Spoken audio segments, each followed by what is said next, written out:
Afternoon, everybody. How we doing? How are we doing? God, I've got sun glaring on the screen here. I can't see a blooming thing. Can't complain about the sun, though, because we haven't had a lot of it. I took the dogs out earlier. It was hammering down. Got absolutely soaked. So Mrs. Cruncher's not very well. Mrs. Cruncher's got a bit of this flu bug that's going about. Touch wood, I haven't got it yet, although I've got a little bit of a tickly throat, so it could be on the way. So we've got quite a few in.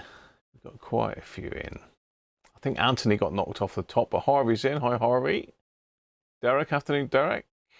Matamble. Afternoon to you. Mac Vision. Hi, Mac. Happy New Year to you as well.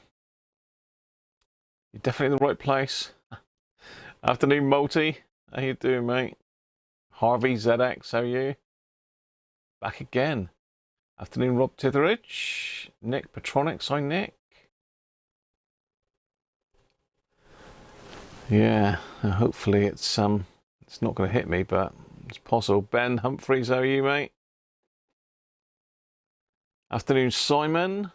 Afternoon, Steve. Russie, afternoon, Russ. Mike Cass, hi, Mike. Happy New Year to you as well, Lee. Afternoon, Barry. Phil Taylor. Benji's in. It's jumping. John Morrison, afternoon, John. Colin's in. Hi, Colin. Rich. Afternoon, Rich. Luigi. Afternoon, Luigi. Sylvain.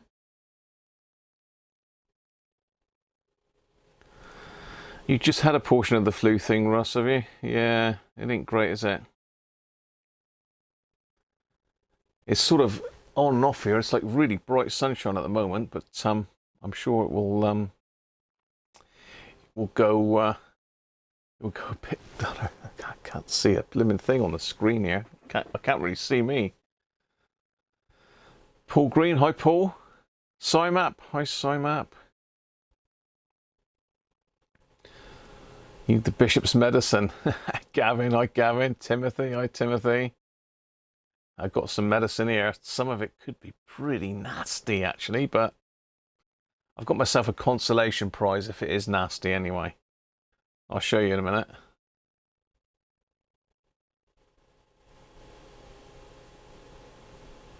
Aaron, afternoon Aaron.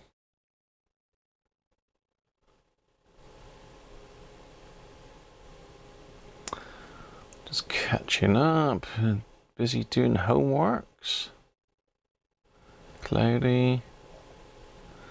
PC problems, Aaron. Yeah, I know. It's always fun and games. I've had all sorts of computer issues, stuff disappearing, and I had major problems with this one because I tried to install a DVD drive on this. I thought I'd be clever and put all the software that came on the disc with it. What I didn't realize, it was only compatible up to Windows XP, I think, and this is Windows 10 on this machine. Of course, it absolutely annihilated my system totally.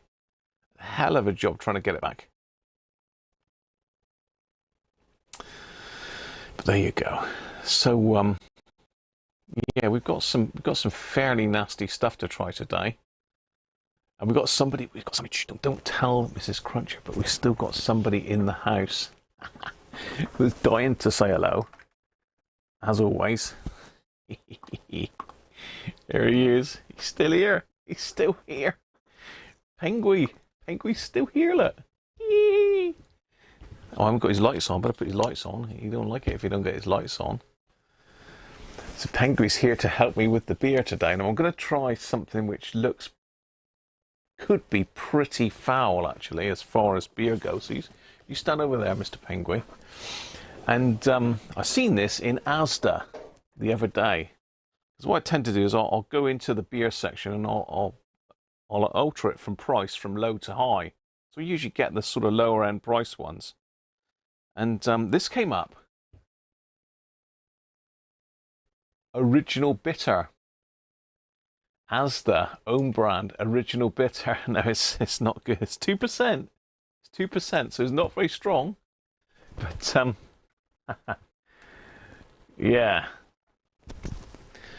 But it's 4 cans for £1. So it's 25 pence a can. 25 pence a can. I couldn't not try it for that, could I really? Penguin's not impressed with it. Sean, how you doing, mate?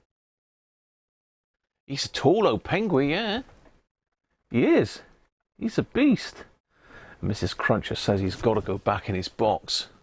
I've got his box over there, but he's sort of he's got a lease of life, another lease of life at the moment. Vitamin C. Yeah, I take multivitamins every morning, Steve. Free penguin. Penguin's back. Anthony, how you doing, Anthony? Ready for the snow in February? Yeah. He's a tall boy, isn't he? Yeah, that's what I thought, Russ. Yeah, hi, Gavin. It could be pretty rough, but it's 25 pence a can. 25 pence a can. Let's hope so, Harvey. It'll get there. It'll get there in due course.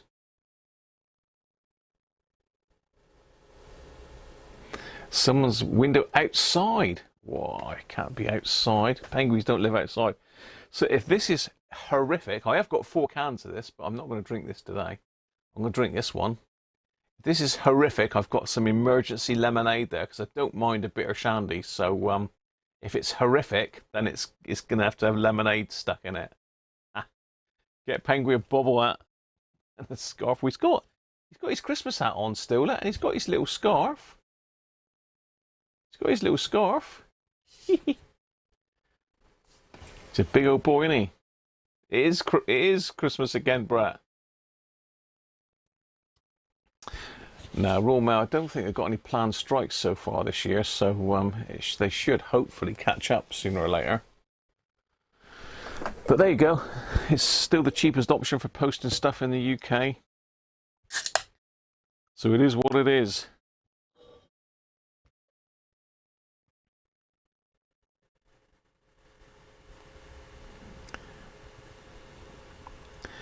Right, I'm not going to pour a whole glass of this because I want to make sure it's okay first. It looks pretty insipid. It smells like beer.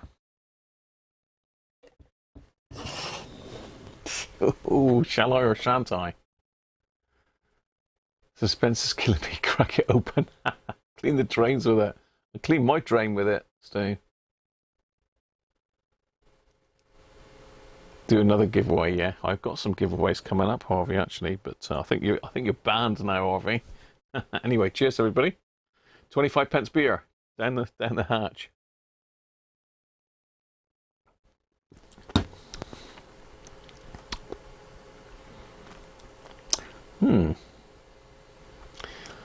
Doesn't taste of anything really. Mick, hey, afternoon to you, mate.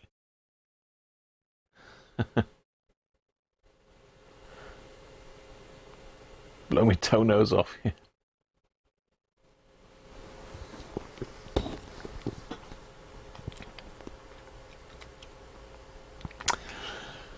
Well, either my taste buds are gone or it don't taste like beer.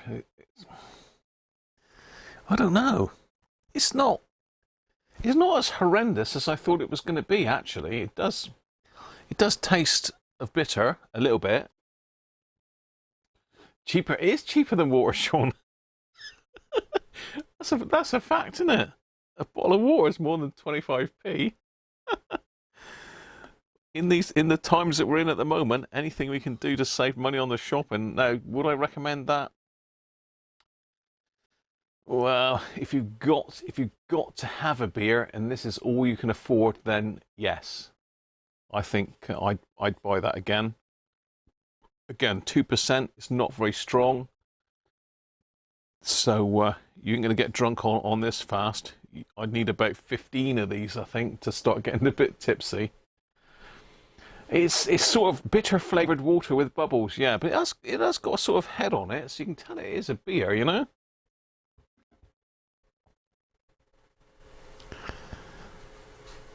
It's probably, if I had to mark it out of 10 with, it's probably a 2 out of 10. It's not a 1 out of 10, I've had a lot worse. The worst ever beer I had was Tesco's Value Bitter. That was horrible. That was disgusting. But this is drinkable. It is drinkable. White Lightning, very nice.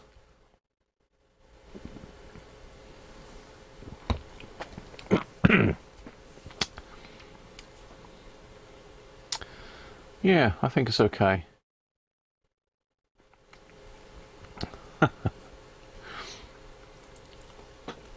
I drown before getting drunk. I have got some. I bought myself a consolation prize. I've got an alcohol-free, and I've had one of these before. The old Speckled Hen alcohol-free. Because originally we were going to do dry January, but it didn't really happen. So I thought, well, I can do cut down January maybe. So I got a bottle of old Speckled Hen. That was £1. So that was 75% dearer than 2% alcohol. 25p a pound. So, you know. And that was reduced as well to £1. But I can't remember. I think I did have this, and I don't think I liked it. But it was quite some time ago, so I thought I'd retry it. And then if all else fails, I've got this one, which I don't think I've tried this before. Now, this is brewed by the Black Sheep Brewery Milk Stout up in Yorkshire. I don't know if I've had one of these before or not, but I did hear that they were doing a milk stout, because normally they just do the real ales.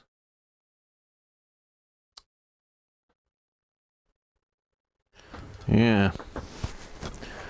So that's my consolation prize. If all else fails. But to be fair, this is okay.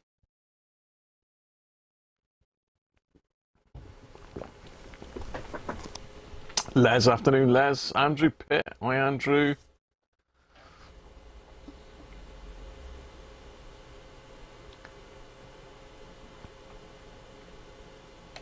Someone liked your comment, Benji.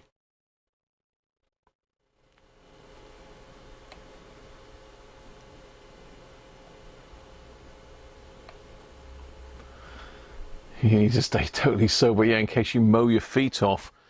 But I don't know if, I mean, I've just got this at room temperature. It says store in a cool, dry place. It doesn't say. Oh, it does say best served chilled. Ah, okay. So maybe it would have been a bit different if I'd stuck it in the fridge, maybe.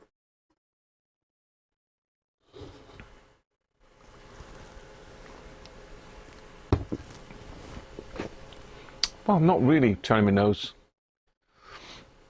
What do you recommend to touch up scuff marks on a silver grill? Really depends, Andrew, what sort of silver it is, because you can get the pens, like Sean bought me one of these chromo pens. I can never remember what it's called now. I don't even know what it is here. I mean, the silver Sharpies work.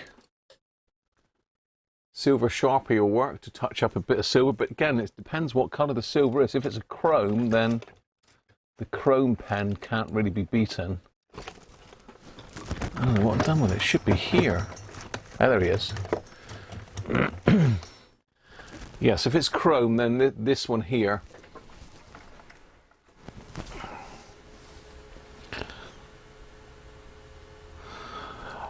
Molotow. Liquid chrome. So this is like, it's about as close to chrome as you'll get for touching up metal.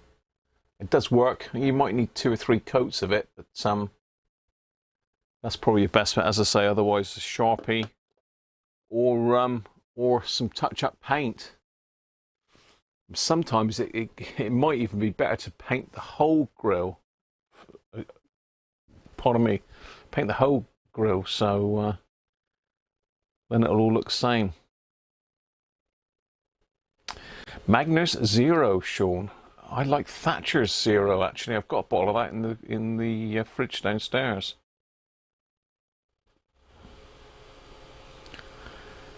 Life's too short for all that dry malarkey, yeah. Holy Sam, when the cop asks if you've been drinking, you can honestly reply, no, not really. It probably just pit the breathalyzer a little bit, wouldn't it? Most, it's a nice stout, is it? I've not had it before. Guinness Zero is very nicely, but for some reason I can't seem to get it at the moment. Every time I try and find it, it's sold out.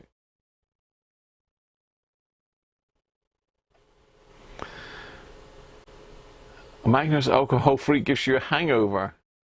Yeah, Black Sheep do some amazing beers, Sean. I mean, you're up more up that way. So I mean, if you go into any of their breweries up there, they got some lovely stuff. Breweries, pubs, even. Where's the goat gone?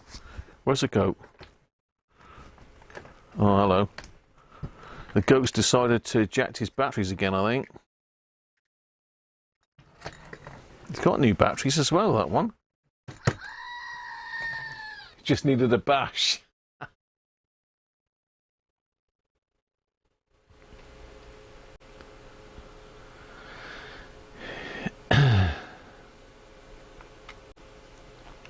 Yeah, there's quite a few non-alcoholic ciders sign up.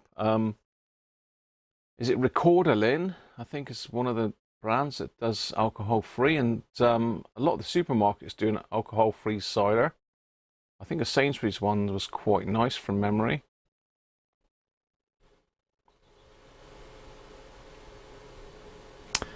Be like that's much better when really cold. I should have to stick the other ones in the fridge.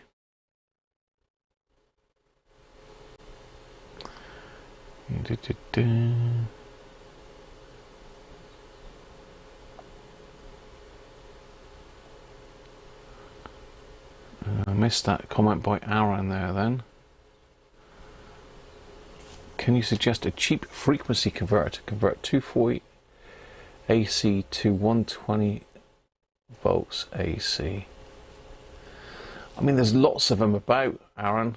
I mean, I've got one up there, but that's the other way round. That's 240 down to 110. You want it the other way round, do you? Oh, 240 to 120. So yeah, I mean that one up there. I've got another couple up in the loft. What are you using though, Aaron? Because I think that's an auto transformer up there, which I've been told is not a good idea for a Volve radio, but it would work for a transformer radio.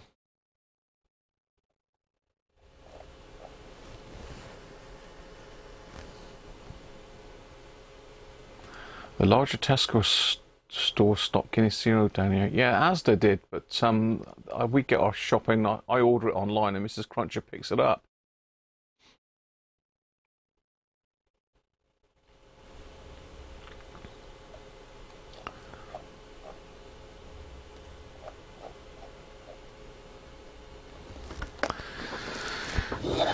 Right. Oh, we've got Penguin's feet in the shot. We should have his head, shouldn't we? He's having a sleep now. He's loving that beer. Yeah, I'll be fairly glad when it's finished. It's okay. It's drinkable for 25 pence a can. It's definitely one I can get again. But I might actually try it with a bit of lemonade in it. See what it tastes like as a bitter. So we've got some lemonade. Live cracking of the lemonade. It's turning into a beer show, isn't it?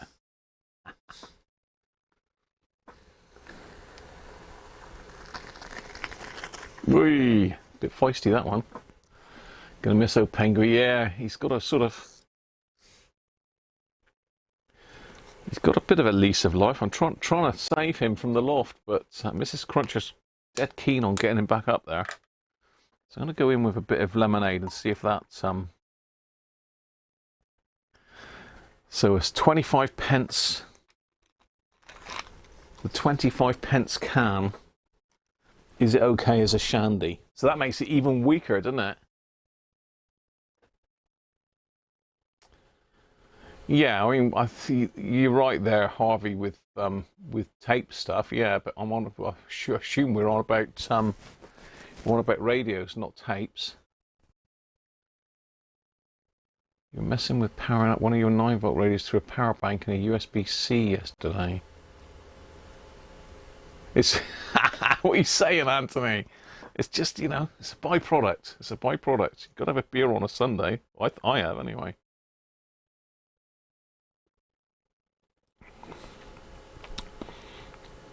Yeah, that's okay. That's okay. I know, 11 months in a damp loft.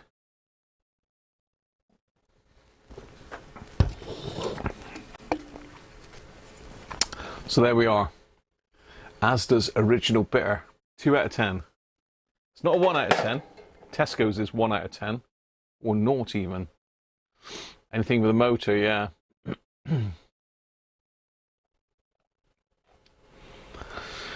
Right, so today's victim is another RPC1, and you haven't seen this one before because I picked this one up on the way home from the British Vintage Wireless Society day at Royal Wootton Bassett. So it's another RPC1.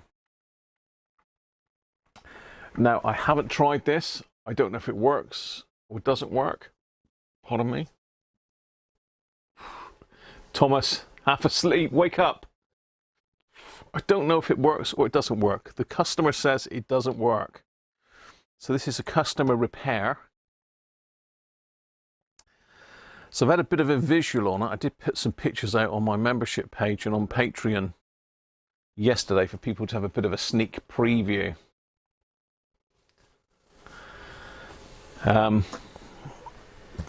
So there is issues. So we'll start up the top, I think, and we'll have a look at the aerial to start with. Hopefully that's working. Robert's radio channel now, look. Ooh, how you doing, Rob?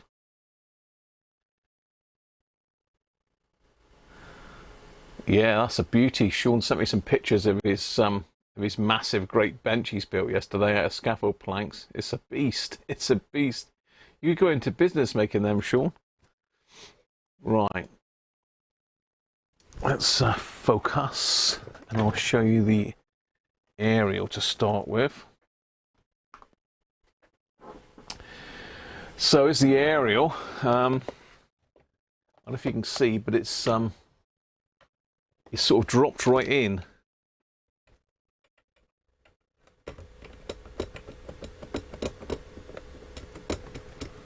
Not good.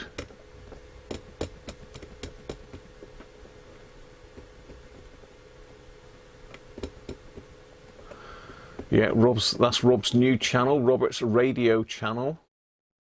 Not for Robert's radio, but it's Robert's, as in it belongs to Robert, not Robert's radios. He's got no videos yet, but he assures me he's going to be doing some soon. So that's the first thing. That's obviously not right. The other thing, I don't know if you can see the tuning knob. It's at a bit of a jaunty angle. If you can see that.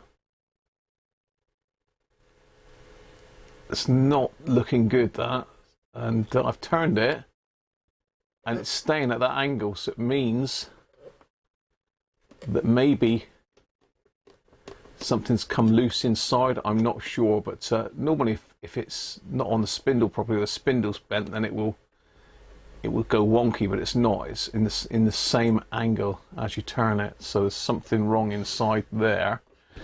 The other thing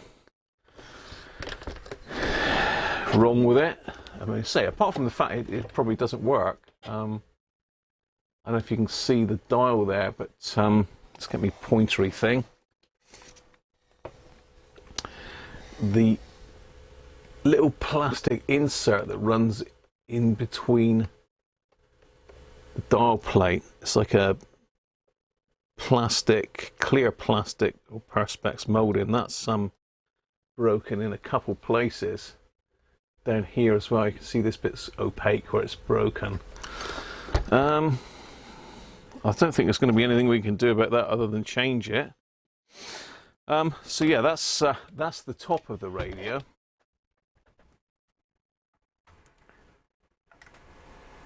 The cassette door, if I eject that, I mean, this is a thing with these. I've got another one exactly the same as this.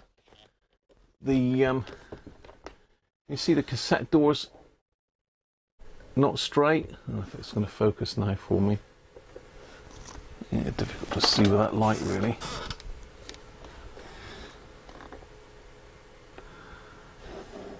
There's not a lot I'm going to be able to do about that. See, it's got a bit of a bow in it.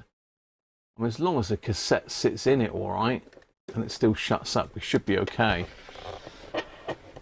So that's that. Now, I haven't powered it up yet, but we're going to have to have a look at that before we power it up, I think. So round the back, I don't know if you can see here, there's quite a large gap at the top here.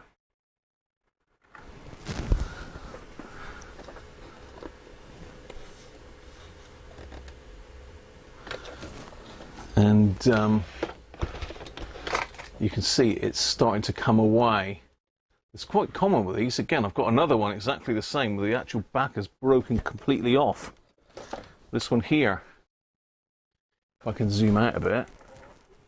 Yeah, so this one, this is basically from exactly the same radio, and all they've got is a couple of these nail gun nails that are fired in. There's only two at the top and two at the bottom. I think what happens is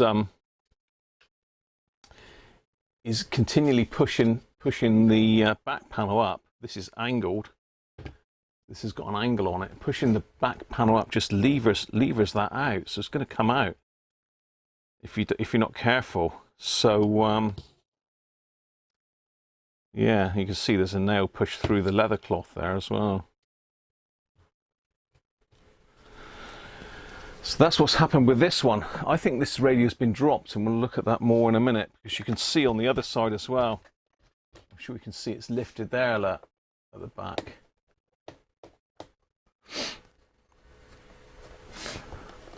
Yeah, in fact, the leather cloth's actually out there. Let's push that back in underneath. Yeah. Stretches almost like it hasn't got any screws in it, but it has. So let's have the back off. Oh, incidentally, the t-shirt of choice today is from Mrs. Cruncher. Look. Mrs. Cruncher, Christmas present, vintage vibes. Got to be cassettes today, isn't it? Radio cassettes. Vintage vibes.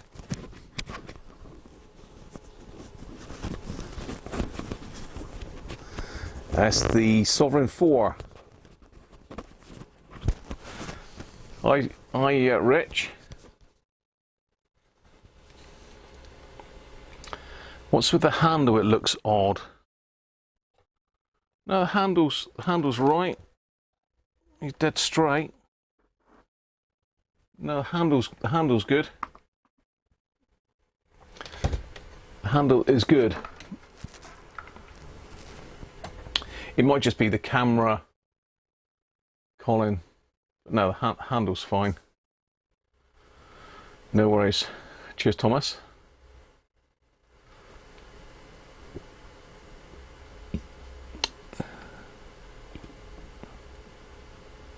David Tag, how you doing? I think it's been dropped, almost certainly. If I just stick it on a bit of a jaunty angle here. Let's use some of these great things from Sean. We're going to have to go a little bit lower than that, otherwise it's going to just fall over.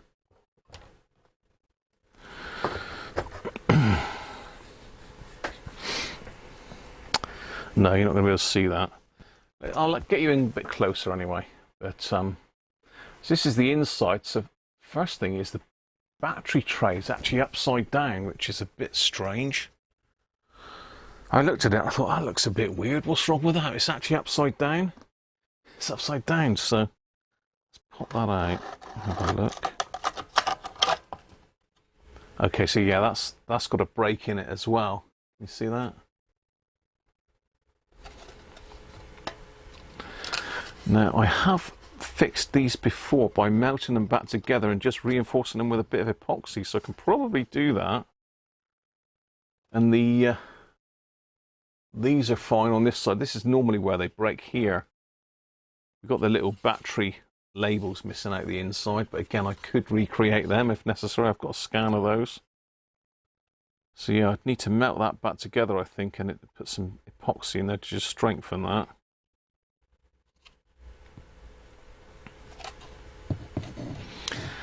So it's gone where that rivet's gone in. Let's just put some pressure on it.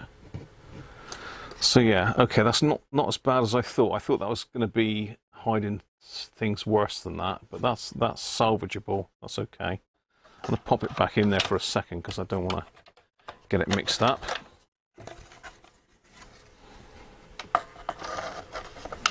So we'll need that in a minute. So really, you can't really see anything too much. There's something very strange going on with this area. I think it's just dropped down, but it's got some nastiness on it. I don't know what's going on there. It looks like it's got damp, or someone's tried to glue it, perhaps.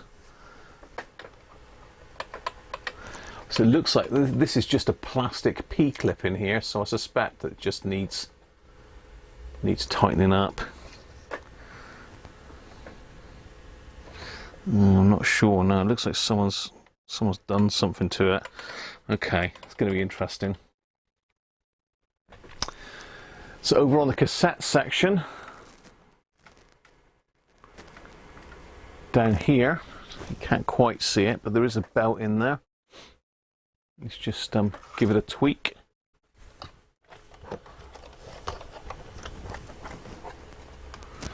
There, you might be able to just see it there.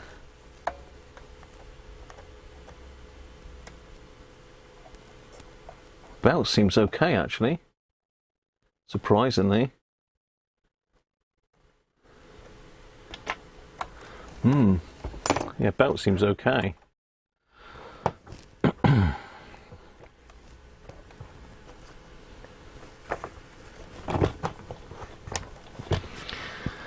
But yeah, the worrying part. Welcome to the Rangers, Robert.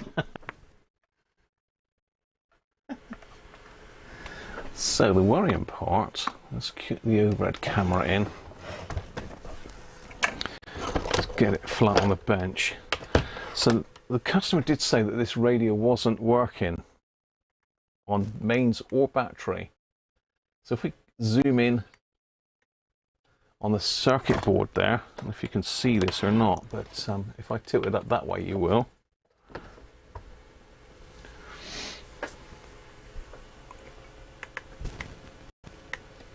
So this is the connector that goes from the battery and the mains. Peter, how are you, mate? Plastic battery holder. The radio is not old. It's 1970s, maybe early 80s, late 70s, I would say, Peter. Depends what you call old.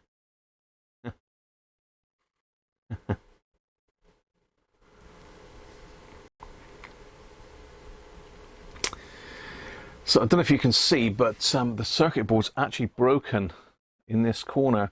So this is the battery connector, and well, it's mains and battery comes up and then goes onto the board there.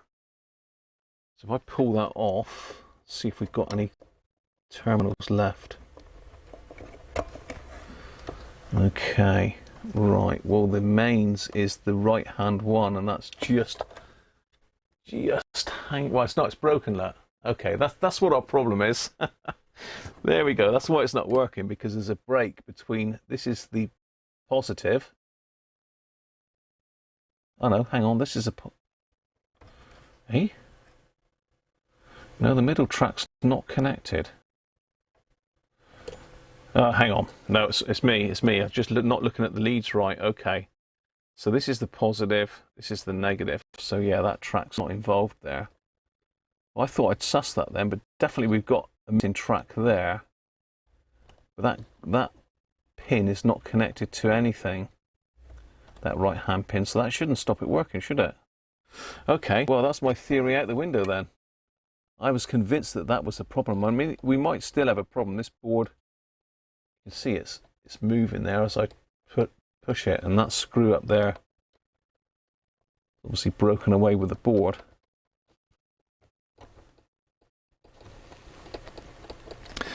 So I think what we'll do then is we'll have a go at powering this up.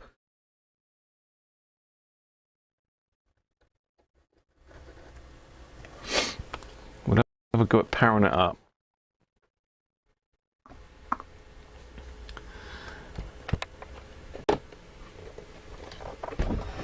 It's not an antique. Well, I didn't say it was an antique.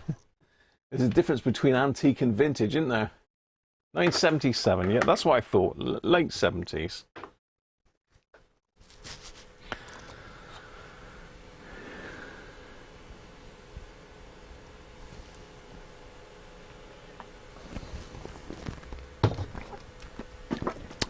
That's all right with a bit of lemonade in it, to be honest.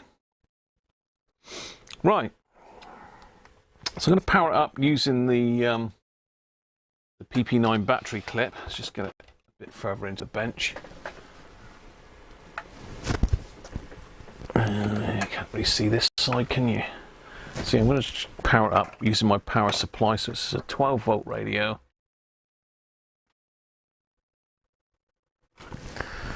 So let's first of all see if there's any power on this connector over here.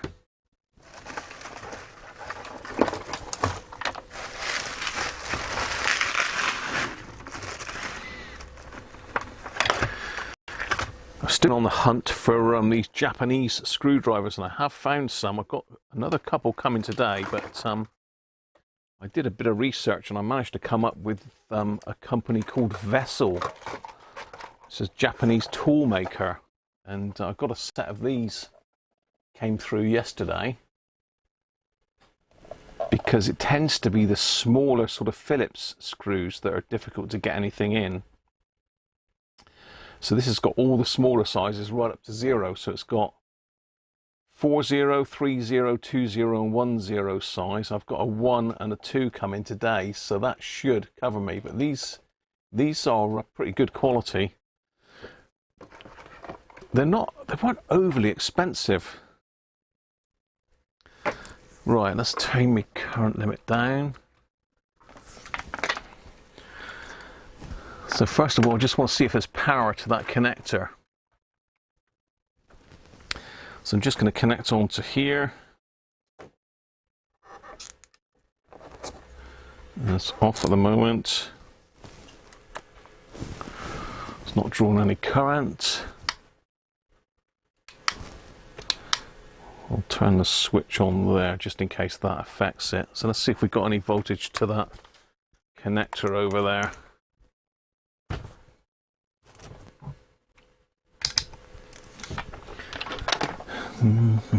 So that's ground.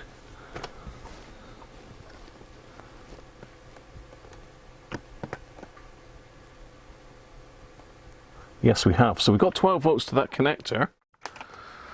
Okay. So then really Unless it's just moved. It might have moved over slightly.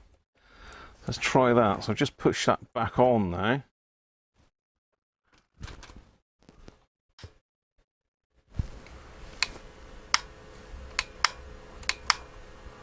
Okay, I did hear a bump in the speaker, but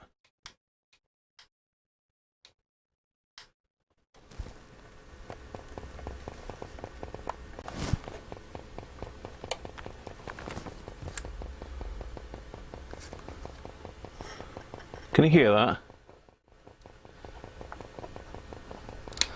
Let's just stick it in FM.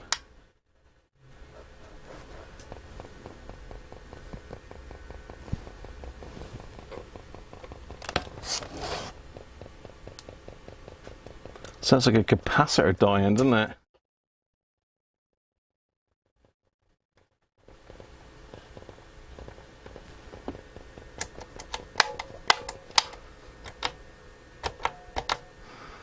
Okay, I wasn't on radio, I am now. I was on cassette.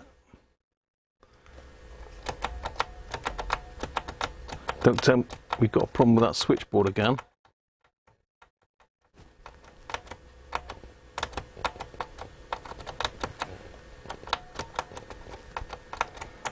Okay.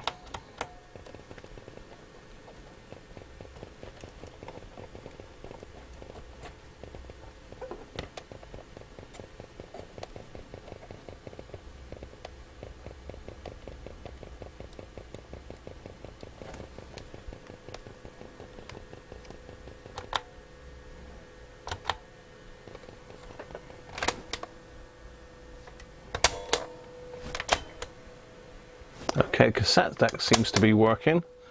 I don't think the amplifier is though. Right, let's just get a cassette then. Can you hear it? It's gonna...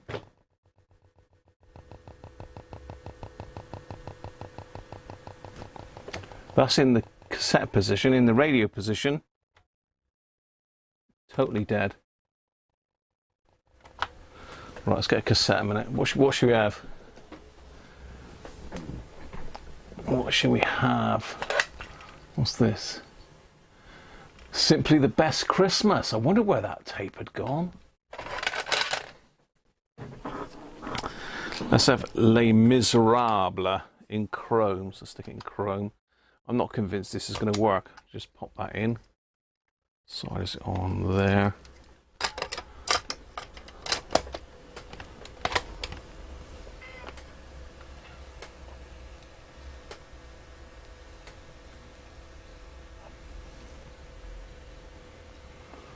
Dear, oh dear.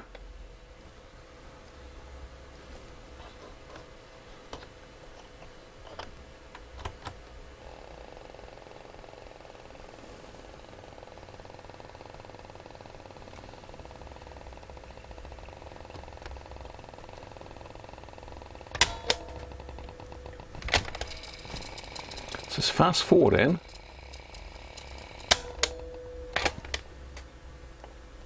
No audio. Okay. It's drawn 100 milliamps, which is probably about right for the cassette Mac.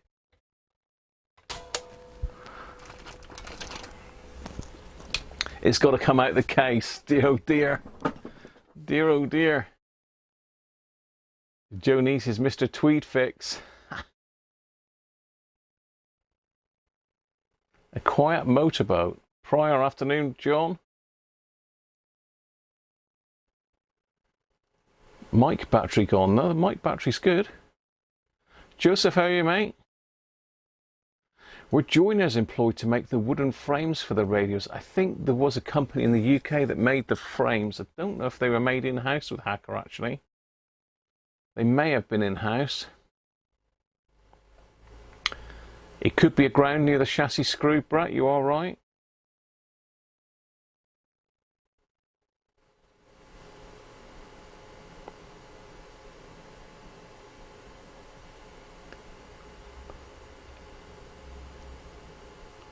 Piff paff poof.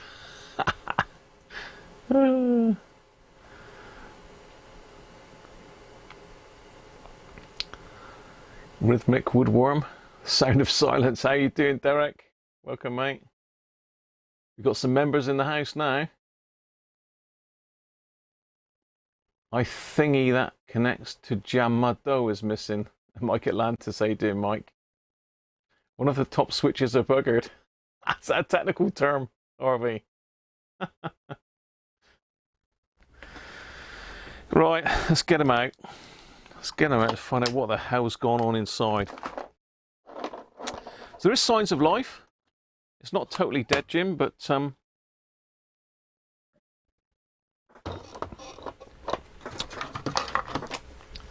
it's a bit poorly. And these are a blimmin' nightmare to get out of the case. So let's we've got to eject.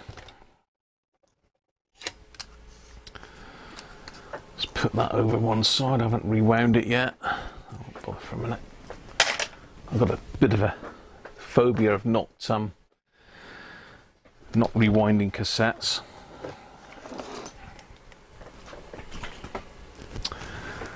So I'm over at the back here at the moment because the first thing you've got to do before anything, before you can get it out of the case, is take this door off.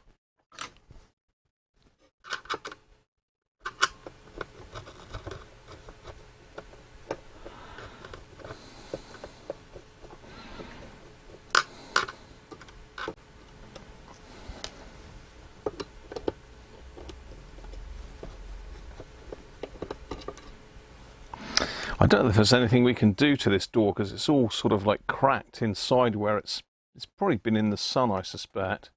Let's use a thinner screwdriver there.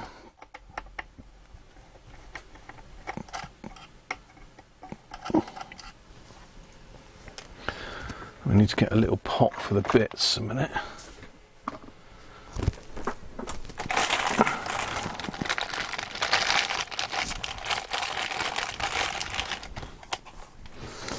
Very little screws because they're easily lost. And the other one,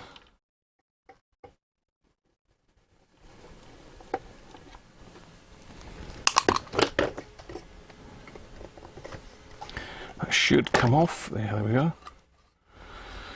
Yes, it's got a proper bow on that. I mean, I wouldn't risk it with a customer's radio, but it's almost like the plastic along here is expanded somehow because there's cracks all the way along it. And I was just wondering if I was to make a relief cut in it and just heat it up and push it back a bit, it might straighten it because it's not a huge bow. I don't know if you can see that if I hold it on the angle. It's not massive, but you know, I can push it and it comes out. Look, yeah, it's only a fraction. Yeah, so that's got to be taken off to release it from the case. Also, there's I'll take the battery tray out because there should be a screw in there, but there's not. Okay, so this might be an earlier model, but it does look like there used to be one. So there's normally a screw through here that goes onto a block of wood to hold the cassette mech in. That's missing.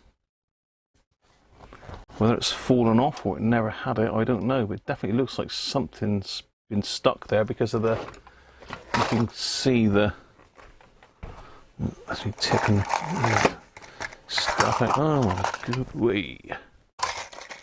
Tipping everything out here.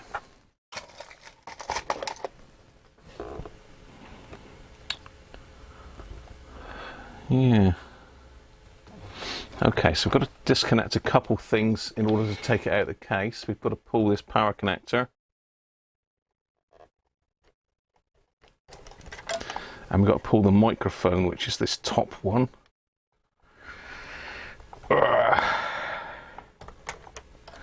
So they've got to come out. And they've got to pull the two speaker leads off, which is this blue wire. Need thin fingers for this. Let's that off. So it's black at the top. Don't know if it makes any difference, but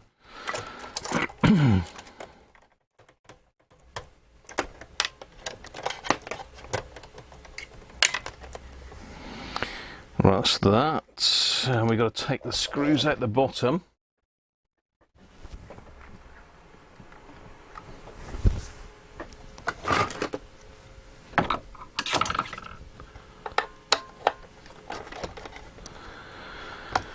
Another one.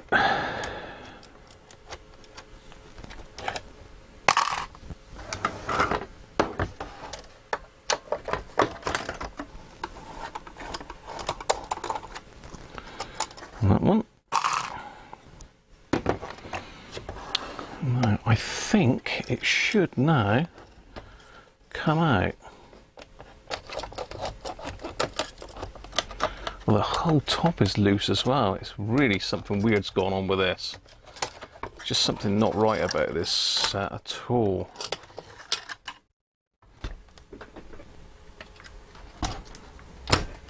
Oh, Christ. Well, that's come off.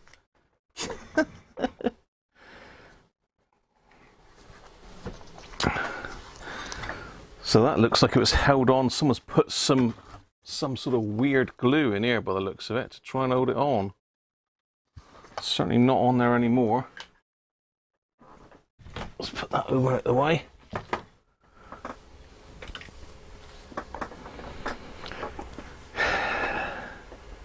He fell on Penguin. He fell on Penguin. Adrian, how are you, mate? Oh, no worries. You're welcome, Adrian. Hopefully that helped you, mate. Adrian was after a replacement. I think, was it for an OC 78? Was it, Adrian? I'm not sure. Ham Jumbo.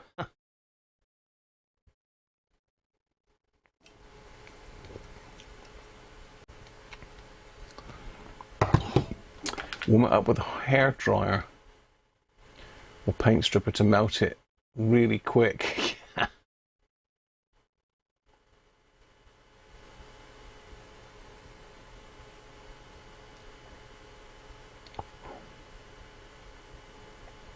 Snuff, dear, dear. I don't know anybody that took snuff, you know. Yeah, we're okay. Don't. Mrs. Cruncher's not very well. Mrs. Cruncher's been hit with that flu bug. Yeah, I've seen them, Timothy. That's a load of rubbish, isn't it? I don't like those channels. That was just the case. It wasn't the radio. Destruction channel. OC71, yeah. I have got some generic, unmarked transistors that might work, Adrian. I just haven't gone up in the loft to get them yet.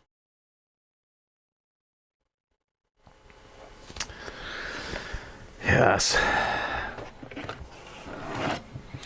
Right, so here's the radio. It's all very... It's got screws. Screws are missing from there. Top panel's got screws missing from it, look. This leg's all wobbly. But we need to have a look at this this broken board over here. Cool, yeah, that's at a Faro dink. Can you see the... I don't know if you can see the kink. Let me just zoom you in a bit more. Zoom back out.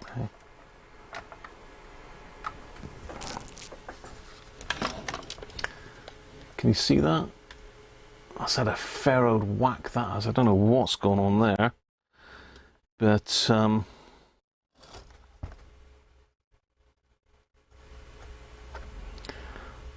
it does look like that ground is broken from there. Let's get you in on the overhead camera a minute.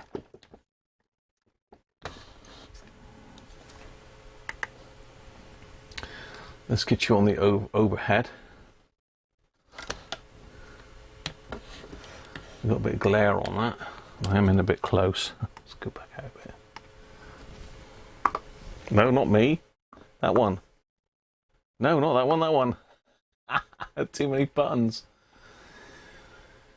So you can see that that track is actually broken there. Can you see that? That doesn't make contact with that. So if our ground is coming up on this area here, it's not actually getting into the ground for the rest of the radio. So that's going to be what it is. How are we going to repair that, for God's sake? I can put a jumper wire across, but let's take that screw out of the way. It's hanging on by a thread. The screw up there is not done up either. It's not even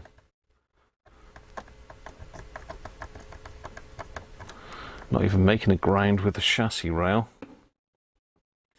Let me get my eyes on just to see if there's any more breaks. I mean, you can probably see better than I can, but it does look like there's other breaks there, doesn't it? So it looks like there's a crack here that runs from here right the way up through here. It looks like someone's bridged them two, look. Don't know if they've managed to bridge, don't think they've bridged that one. So someone's just soldered across it there. So someone's definitely been in this. That's a bit bright in it. Let's just knock that down a touch. Yeah, so someone's definitely been in this, haven't they?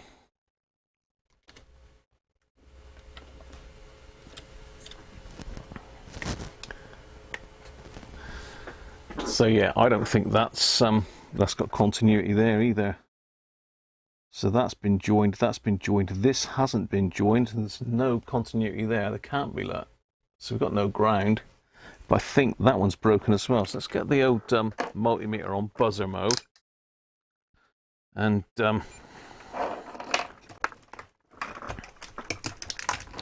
let's have a look and see. Let's make sure it buzzes first. It does. So let's go between there and there.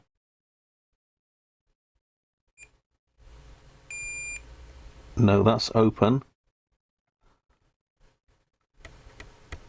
And that's open. This one, that's okay, and this one, that's okay. So that's open, and this is open. Yeah. What we're going to do there, I'm going to have to put another piece of copper in there, I think. I might have to cut that corner completely out and put another piece of board in there. It's gone across here as well, look, hang on. It's gone across there as well. I don't know if you can see that, higher up. You may be already shouting at me, but it's gone here as well. It's got continuity. It's definitely cracked across there. Okay. Time to get the soldering iron out, I think. Yeah. Theo's in. It needs stitching, it certainly does. Andrew, how you doing? The Pace Soldering Approved Track Repair Method. What is that, Andrew? That needs a new piece of board in there, really, to make that continuous, but I can run a jumper wire across. Yeah, that is not good, is it? Let's see if we can get it singing again. What we've got here. That's the tablet alarm. No. I won't use red wire. I need some capacitor legs. The cruncher method. Don't really want to put a red wire across there. Just being fussy again, aren't I?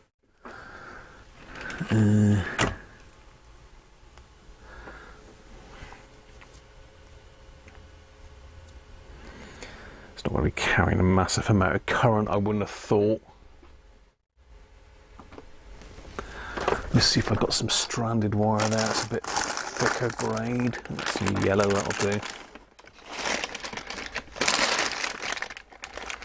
If I can find the end of it.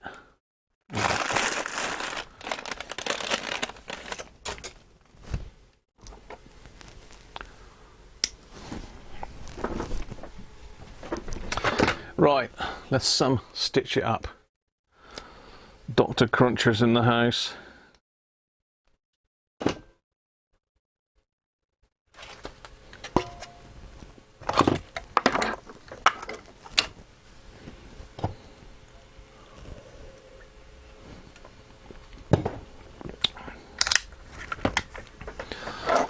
out of the way for a minute. Let's fire the soldering iron up. So I'm going to go from there, there's a nice little blob there, across to here, I think.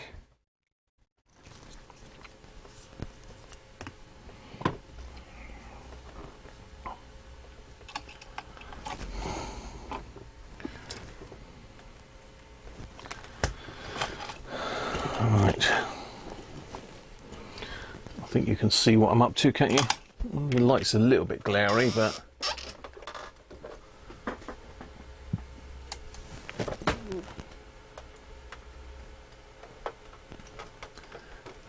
probably like that and make it a bit lighter, maybe. Just catch up with the chat.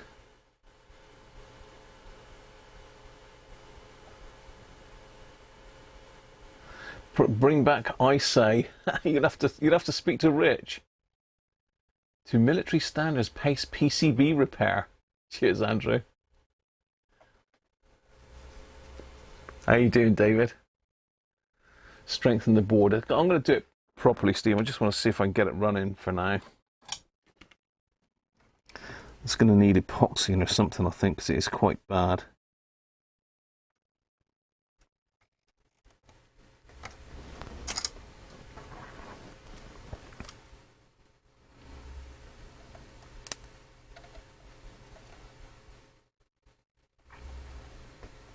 Make sure it's not going to touch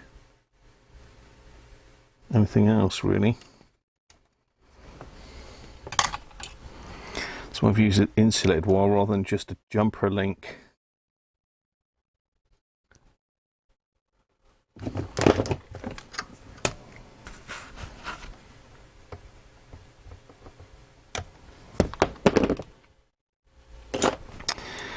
Right, so link number 1 is for the ground.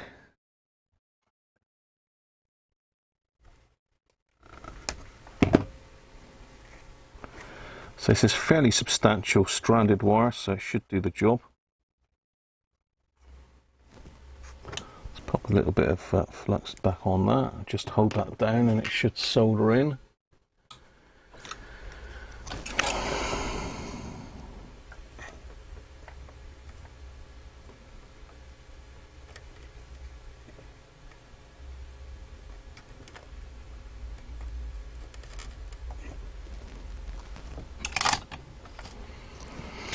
Right, that's our first link. That's the ground back.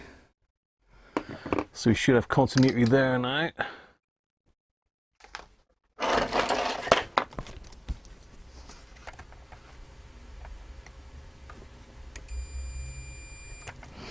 Yes, we have.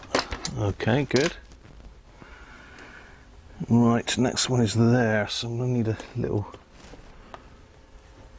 solder link for that. So it's just in here. See if I can bend it round and sit it on top of the track. Use these little pliers to just give it a little help around the corner.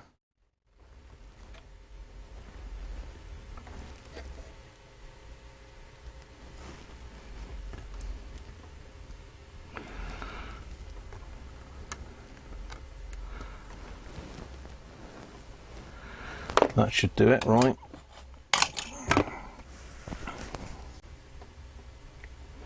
I could probably, it's not really good practice to just solder it across because that doesn't give you a very strong joint. You really need to put a bit of wire across if you're doing this sort of work.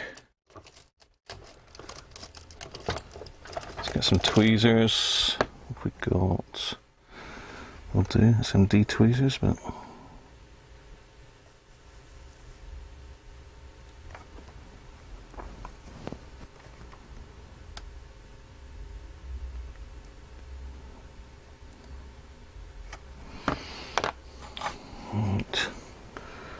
see if I can do this without it lifting off the board. Probably not. Yes, okay. Snip that end off. Check for the continuity there. So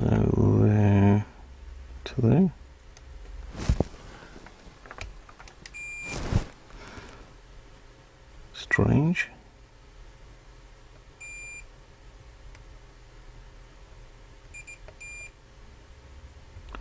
No, not yet.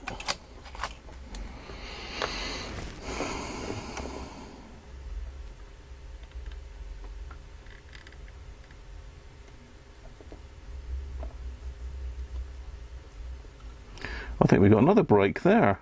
And we got a second break. Oh no. I think there's another break there.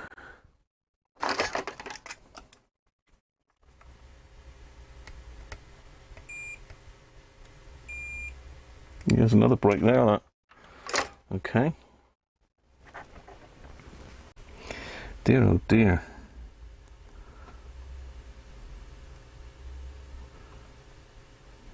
Yeah, that'll work. Just in there. Squeeze a little bit of watery flux on that, just to help it along.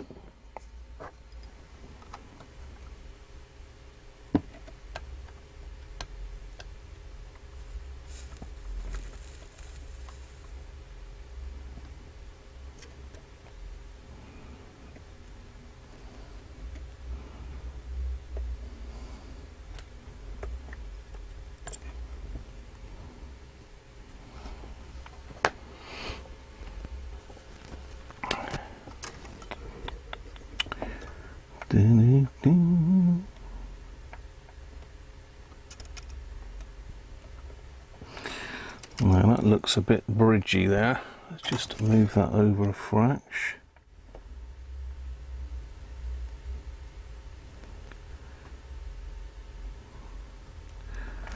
It's very close there.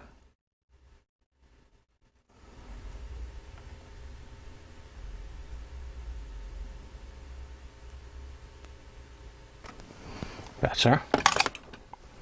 Try that.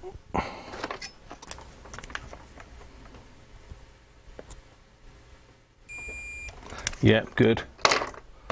Let's just double check that that's not bridged there, between there and there. No, it's not. Okay.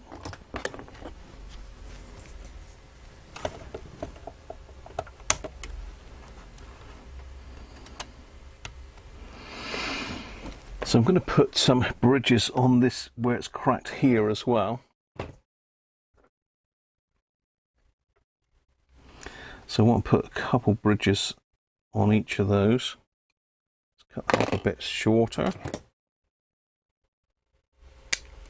I'm just going to put some fresh solder on there first. I mean that still has got continuity, but I think it's only got continuity because it's actually fused itself back together. Right, what do I do with that little bit of wire that I just cut off? It's gone already, look. It's gone already. There it is.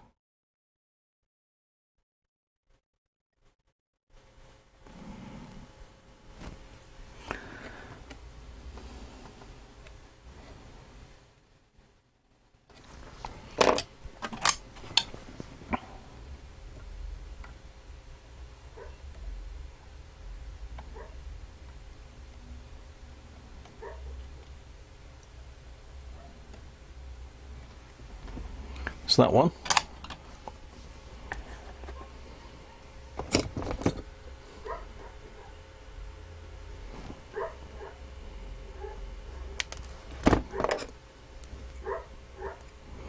Are you shouting at me, Anthony? Let's pop another one on there.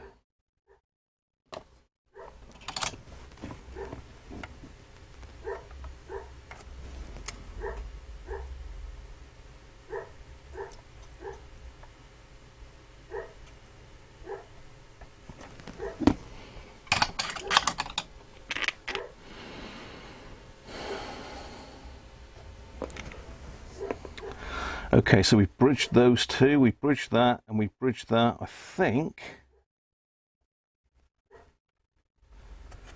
there's a little scratch across there, but I don't think there's any issues with that. Just looking to see if there's any more issues with this board.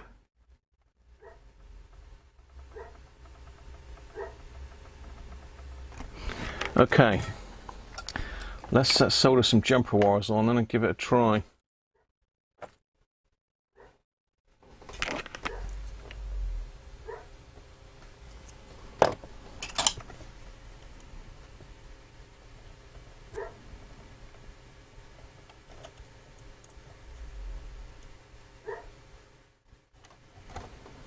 It's also a positive, and we can use the chassis leg as ground.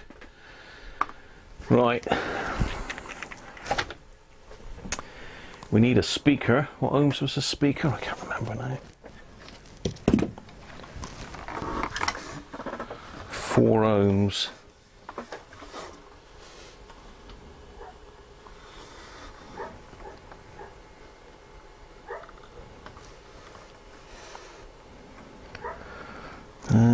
Or shall we just reconnect this? No, we'll just do a 4 ohm speaker. I've got a 4 ohm speaker here somewhere.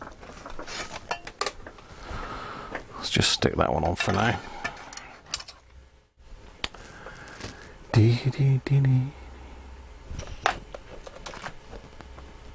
Back in the house. 4 bottles of craft ale. Hobgoblin Gold First Victim. Diagnosis is it needed stitches, Sean. It needed stitches, mate. I needed stitches.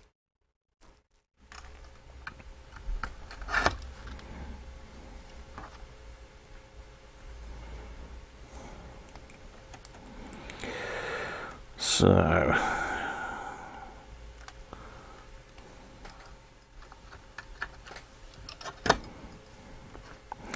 yeah, this has had a fair old whack, hasn't it?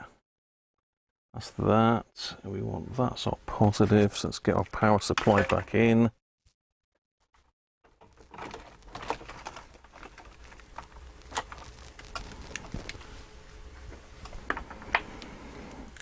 So I'm going to use a chassis leg as the ground,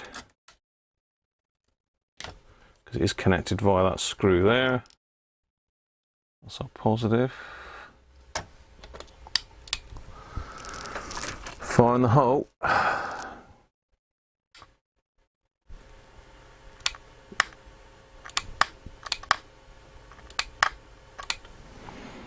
Okay, what mode are we in?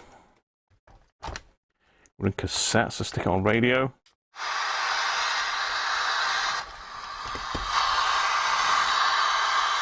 FM.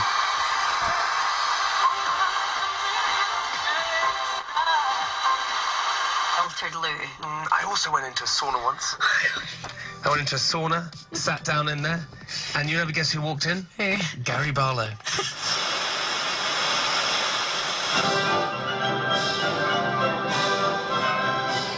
Oh yes.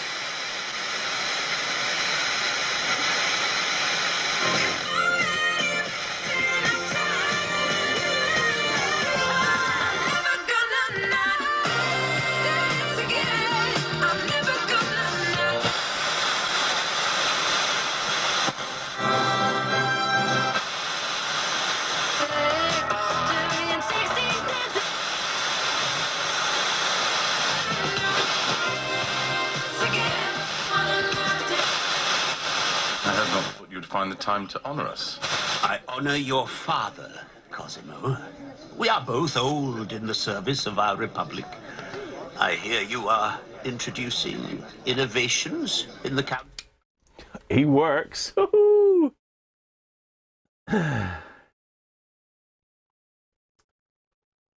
Afternoon, Jess. How are you, mate? Yeah, West Country News. Jess was on the West Country News about the space station in Cornwall. Cornwall's got a space station, so we've got lots of cosmetic things. Let's see if the cassette works in a minute. Let's pop the power supply off. Let's just rest it back down. Well, I've got to check AM as well, haven't I? Because don't forget the problems we had with AM on the other one. The one that's now got my board living in it. Right, let's get some Les Miserables back.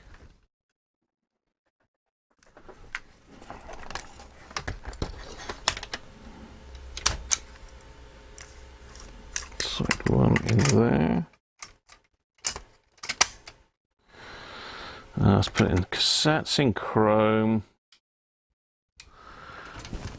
Power.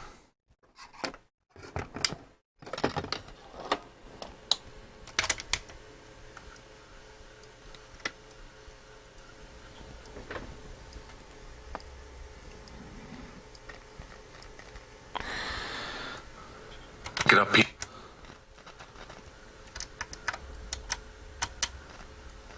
Nothing on the cassette deck.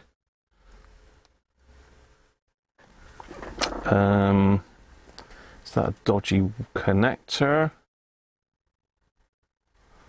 A broken wire, maybe. Yeah.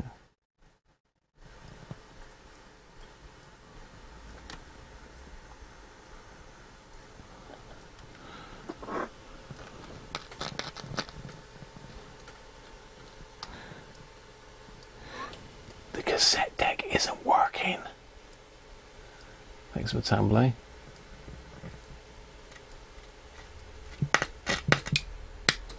Thanks, buddy. How you doing, mate? And Nigel's in. Hi, Nigel. Ganesh as well. Yeah, not seen you for a while, Ganesh.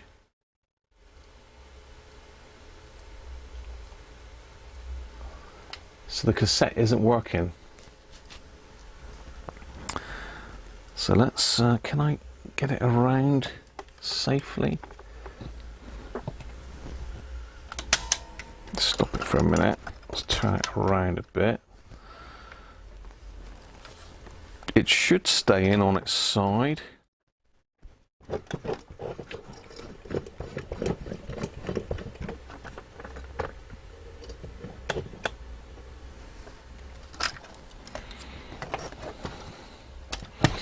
Because the wires on here don't look very happy. The wires down here, now see if I can get you in, just show you what I mean. So we're going to need to have a look at these, because this is the cassette deck down here. Cassette mech.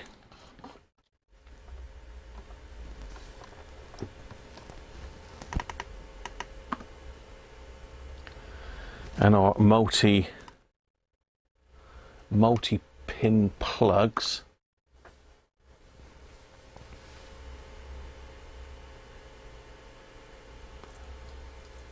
So the deck is working, but I think the mic plug doesn't need to be in. No, it doesn't.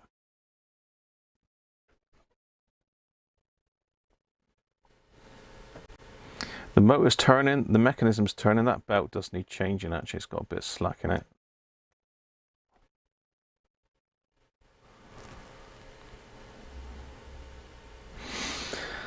But there's a wire. I don't know if you can see this wire down here.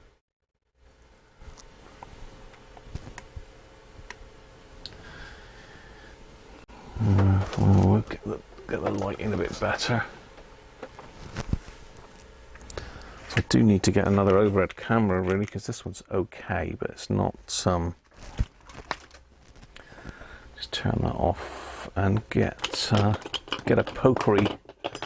jiggery pokery tool out here. Normal tweezers, really. There we go.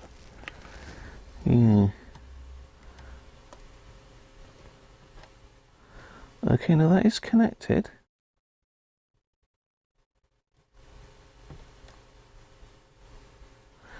That's connected.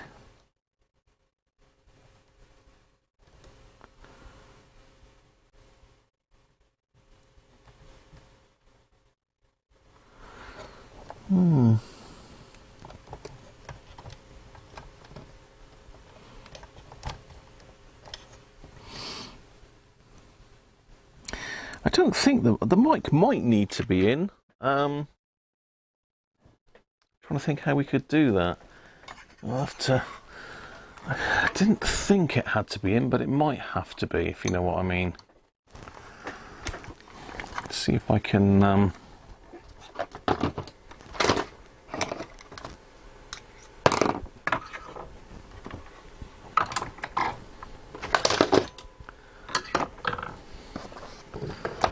See if I can get this in.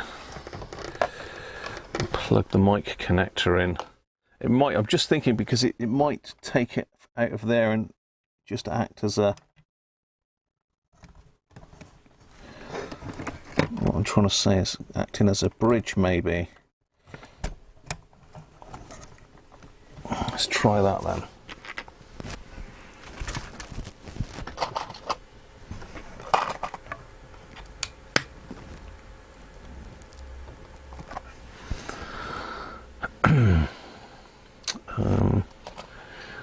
Thanks, Rob. I'm trying to think which is the play button now. I have to get me heading over the top a minute because I've got it in play at the moment. Which is the play button? Stop, eject, play is that one.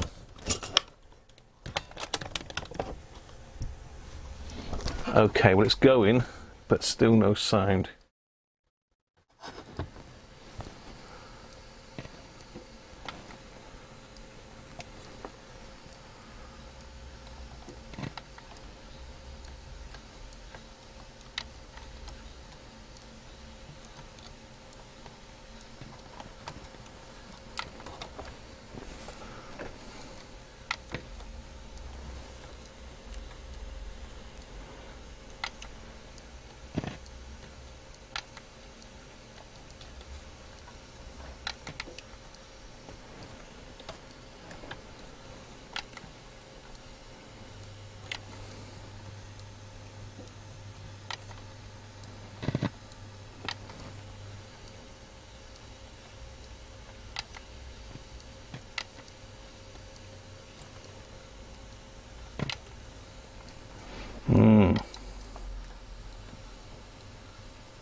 Is that a broken wire there? Let me have a look at that.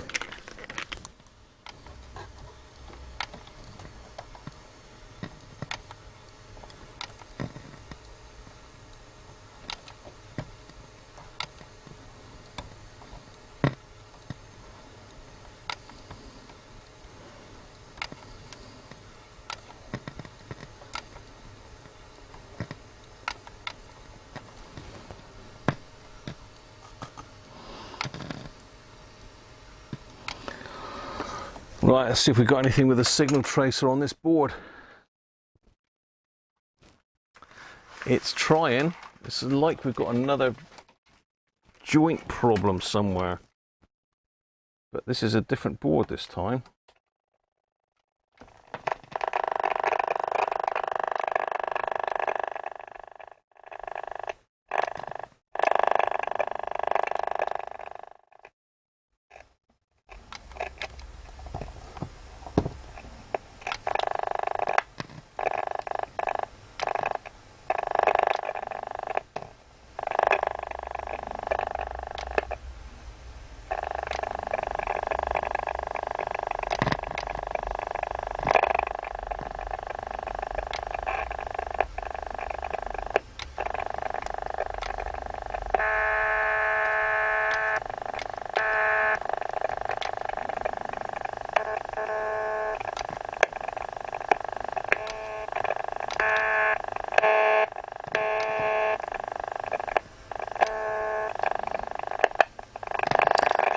Doesn't seem to be anything.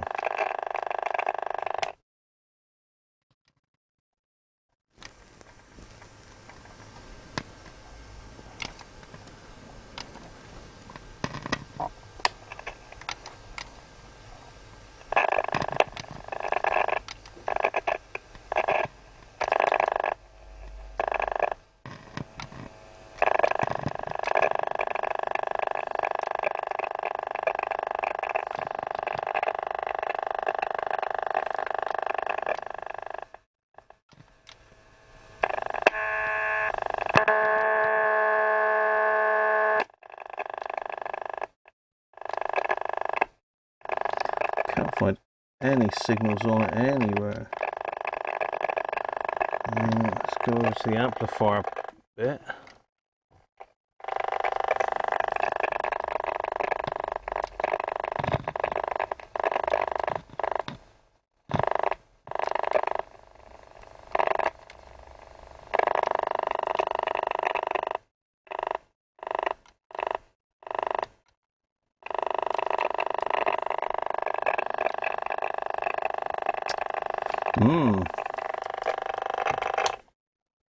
Okay.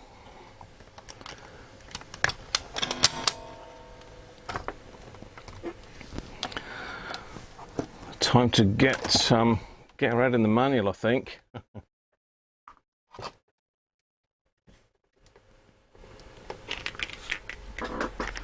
Yeah, they're not great.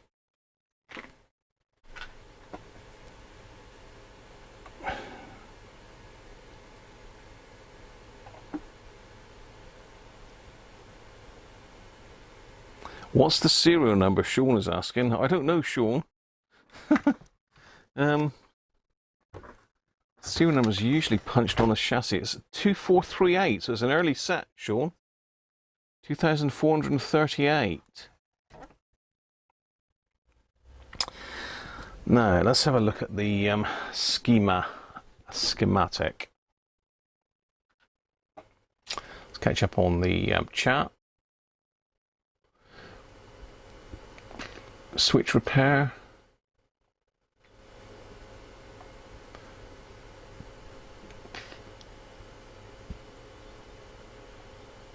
Demag the cassette, leave out the belt, change all the caps, resistors, transistors, pots, rexing it. Yeah, so build a new radio is what you're saying, Sean. Yeah, I don't think it's a switch bag. I don't know. It could be, couldn't it?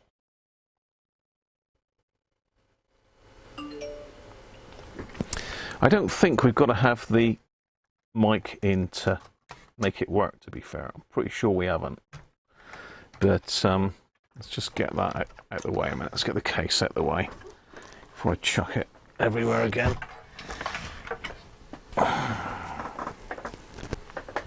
Let's finish up the Bitter Shandy Radio Shop. Dirty or bad tape head, but seems mechanical failure maybe. I ping you a crack. What? Rob?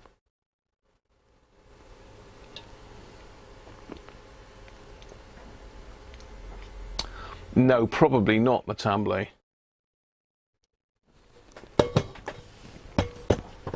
I can fire the oscilloscope up and see if I can see the signal going through it, but I need to put an audio tone tape in there.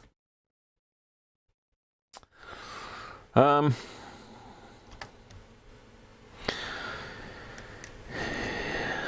trying to think if there's amplification on the tape board itself.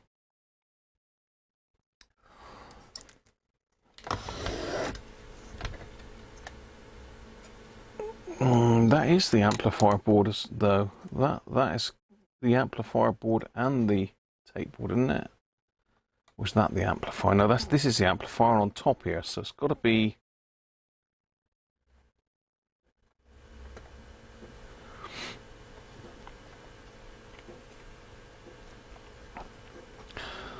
It's got to have a connection to the amplifier board from the cassette board. Let's see if we've got a signal coming in. So this must be the amplifier board up here. We've got the cassette board here. We've got the tuner board here. It could be a problem with the switch. I know I had problems with the cassette switch on the last one. Let's pop the power off a minute. Get those wires out of the way. So we'll give those a little squirt of something. What we'll squirt it with. If we've got handy.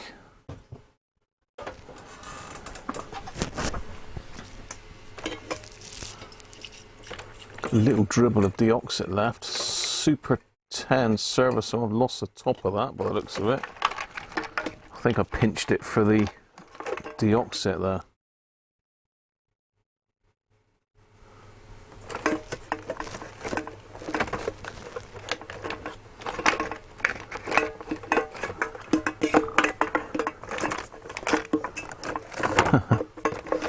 can't find a straw. Can't find a straw. I've got loads of these. I keep all of the straws off of every can of this stuff that I ever use, and you can never find one when you want one. Ah, there we are.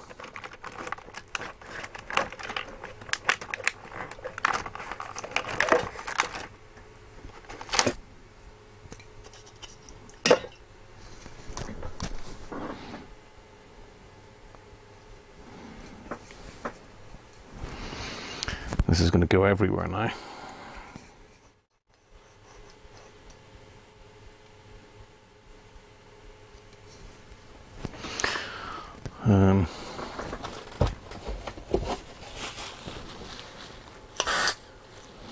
Right, that's back on. Let's just give that some radio cassette switch a squirt, which is that very first one there.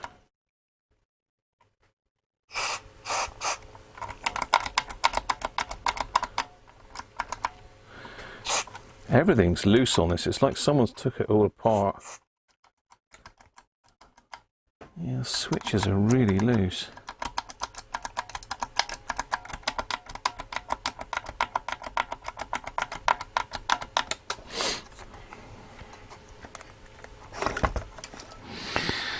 Let's just give that a quick go then. Now I've lubricated. I mean, it is switching the radio out, isn't it? So I don't think it's the switch, but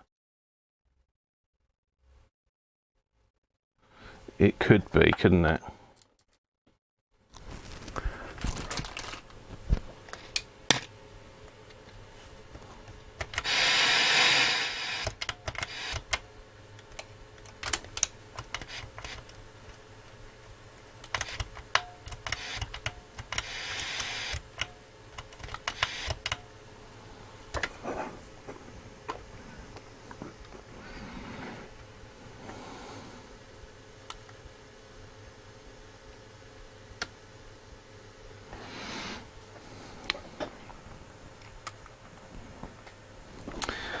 That one's the head there.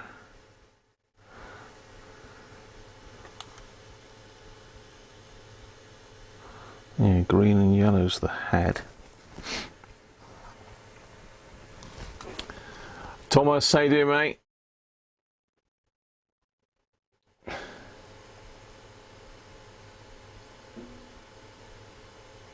Cracking the PCB by the motor. Okay, let's have a look at that. Who's saying that?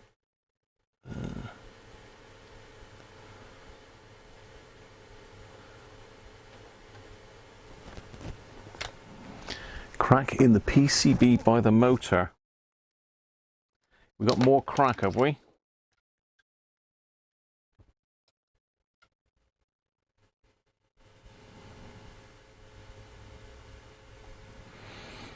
Yeah, I don't see it. I don't see it.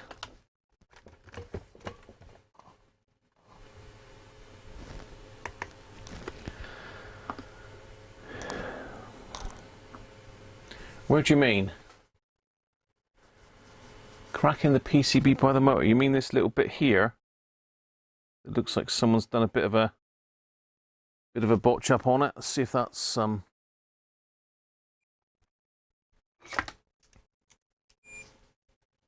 You mean here? That's okay. That's okay. That's okay.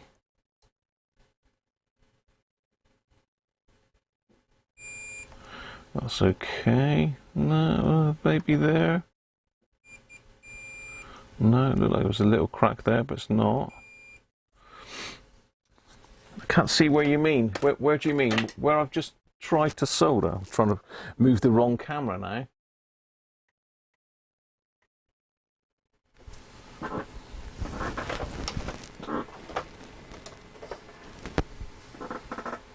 By the orange wire. Yeah, that's two different sets of tracks, that is. You mean just here? You mean there? Yeah, that's two separate tracks, that is, off of this terminal here. So I'll push that one out. Oop. It won't come out. You can see the tracks as I'm pushing that off.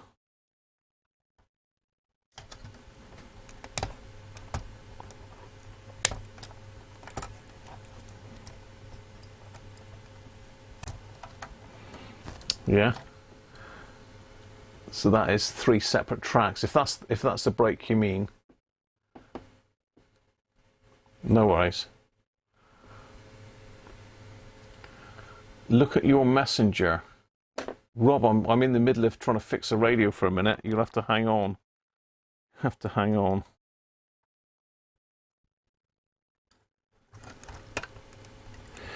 Let's pop that back on. I mean, these are the wires. This is obviously the head wire here, I believe. One of these two. I don't know, it could be that one. So I'm not sure which is input and which is output without taking all the boards out. I don't really want to do that quite yet. So it could be a problem, you see, with where these connectors go up to the amplifier board. There could still be a crack somewhere on the amplifier board, see? That's what I'm thinking. You know, this board up here that I've done the repairs on could still have a crack here somewhere.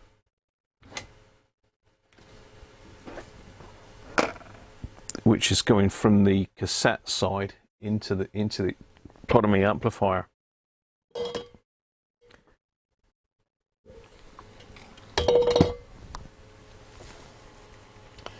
What plug is missing on the right? You sent the crack, Rob, did you? I've not got Messenger open on this. I'll have to get my phone and have a look. Let's have a look and see what Rob sent.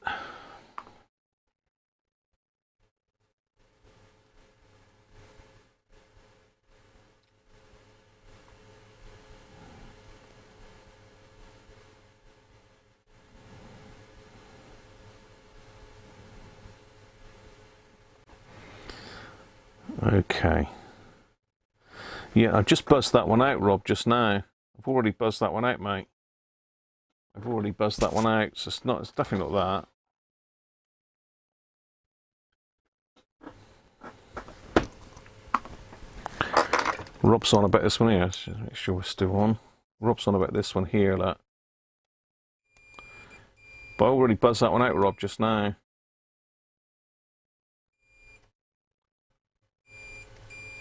Doesn't appear to be any damage on this board at all. I mean, it would be difficult to damage this board because it's bolted to the cassette Mac.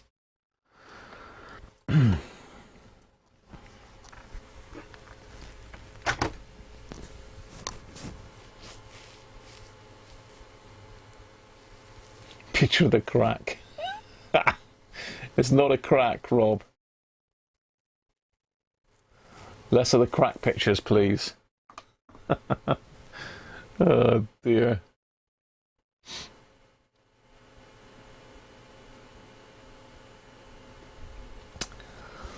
Yeah, so I'd already seen the potential crack, Rob. It was an old crack. I think someone's repaired it.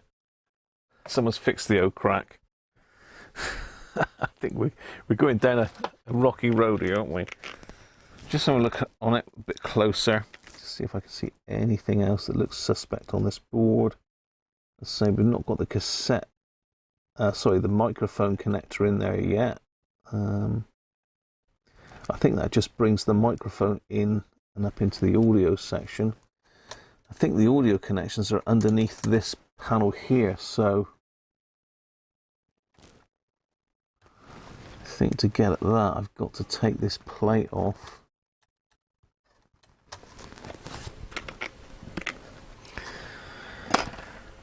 No, you don't want me, do you? You don't want me, you want that.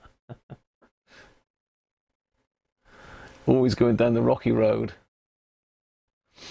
What's Anthony saying? I can see a bit across another crack on the above board, on the top board, Anthony, is what you're saying. This one here.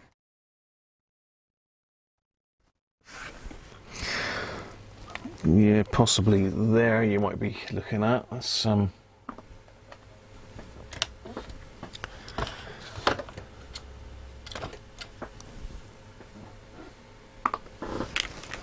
Where do you mean, Anthony?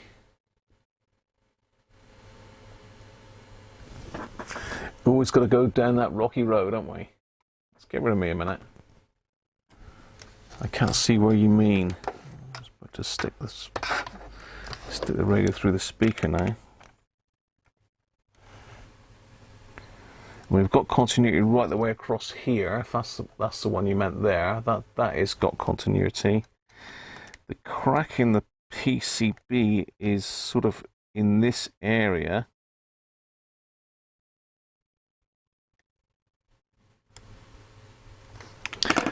Let's do a bit more ohming out then on this top board just in case. I can't see it.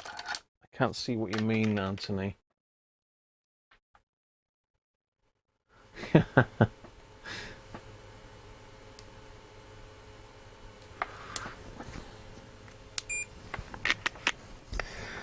So let's ohm this right out. So we got over to there. So that's all okay there. No break there. So let's go from here up to here. That's got continuity right the way through there. This one. Yeah, this one. Yeah, this one. So it should go from there to there. Yeah, and this one. That's not touching there.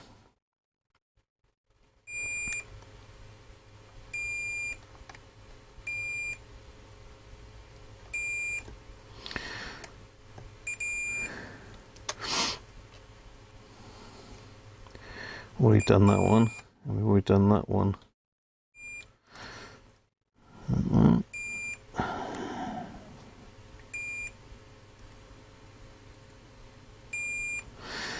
Yeah, I don't think we've got any more breaks there.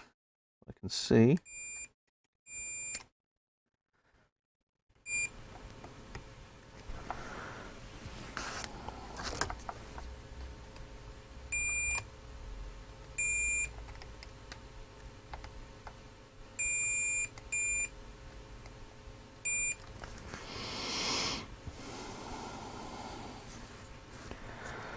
No, I can't see it.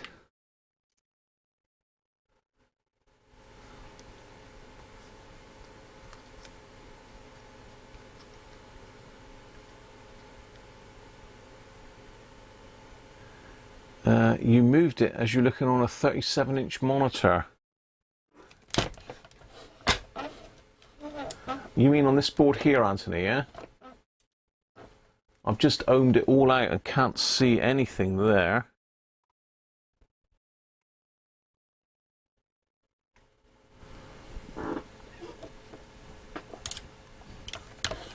So this is the area where it's had issues. Now that looks quite close there, but it's not shorted to there. I mean, that is going through there okay now. What I want to see is where the cassette deck comes into the amplifier board, because that's where I need to be testing really. This is a pain in the neck, this plate here. I need to get that out of the way really.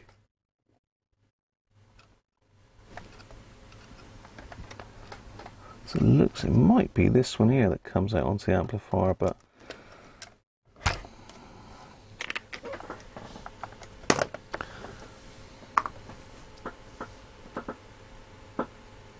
what are you pointing out? Pointing out? We can't see it now. Okay, Anthony, no worries. It's no worries, Steve.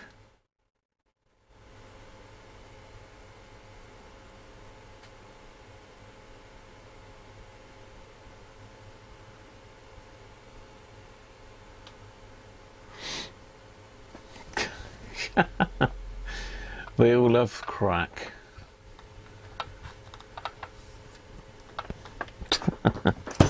Well, I can't find any more cracks on here for you. You know, there's a couple little hairline where someone scratched the board. Whether that's what you were seeing, Anthony, I don't know, but to try and get this out, I think I've got to take this top panel off to get to those screws, though, unfortunately, because I've got screws in underneath here. I want to get this plate here off so as I can have a look at this board underneath. So let's do that a minute.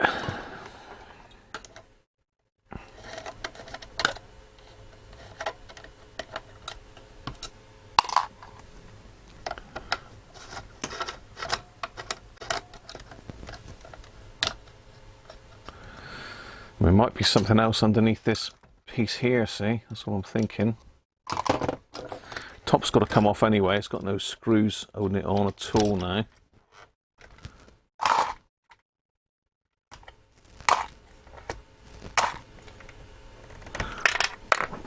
Stay there.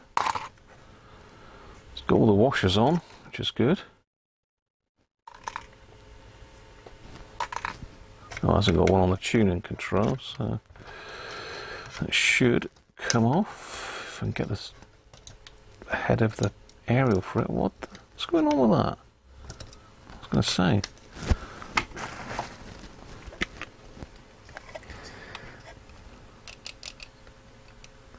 Lots of screws loose here anyway. So now I can get at the screws that are holding that in. See if we can get that out of the way.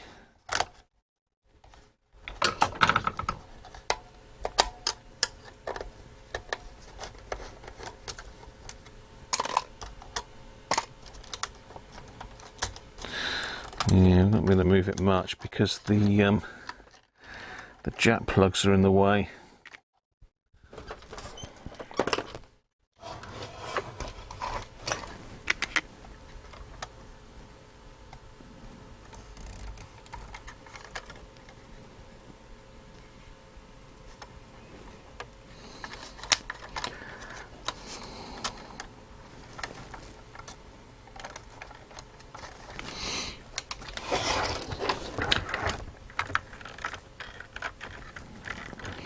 It'll give you a lot of wire to play with on this, I can tell you. I can see in underneath there though.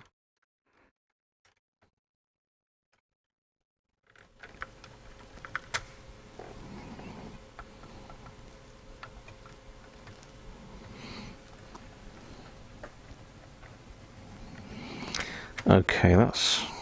hang on.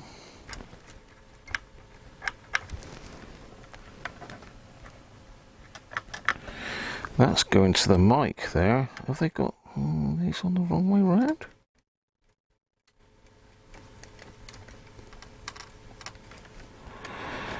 I wonder.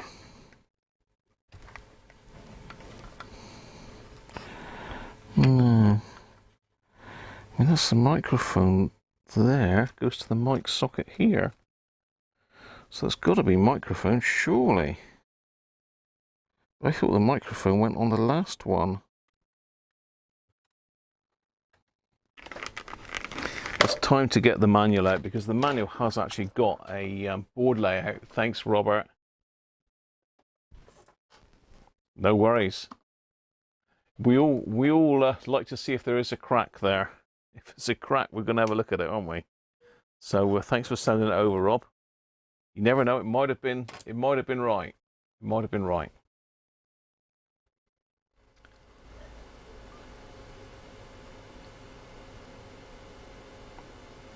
Yeah, I just want to see which is which, Paul. There's in the schematic. There's quite a good. I can get to the right one. There is a page here somewhere with the board layout on it. Oh, it's not very good. Tuner. Yeah, there's a picture somewhere with all the plugs on it.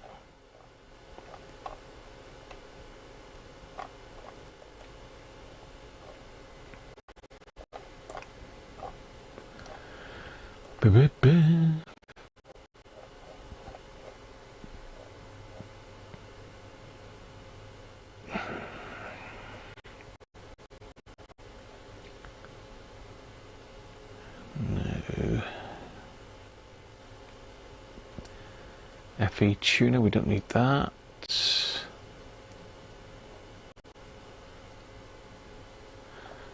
This, what's this one here? That's a switchboard, the dreaded switchboard. So this is the amplifier board here.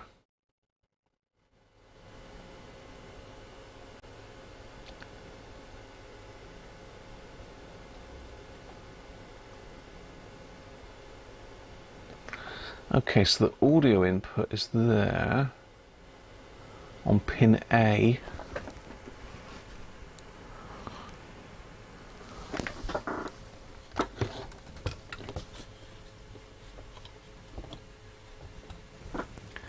But that's not necessary from tape though, is it?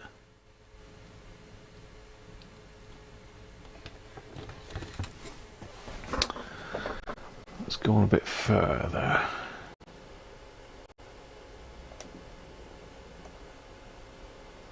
Ah, here we are.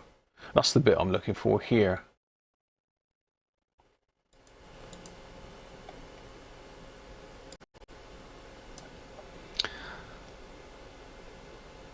Okay, yeah, so internal microphone is this top one, which is the one I pulled off. External microphone, okay, yeah, because we've got one bit into the case and then we've got a socket on the back for the other one. Audio looks there, I can't see what that says. Is that LED? Audio is on this socket by the looks of it, pin 22 and 23. Supply from something, cassette, yeah, you just can't quite see this cassette motor. That's obviously a power to motor supply from something else.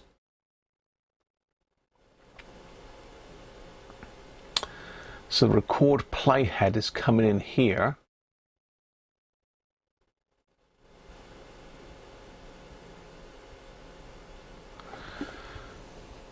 So our playhead is coming in on this connector.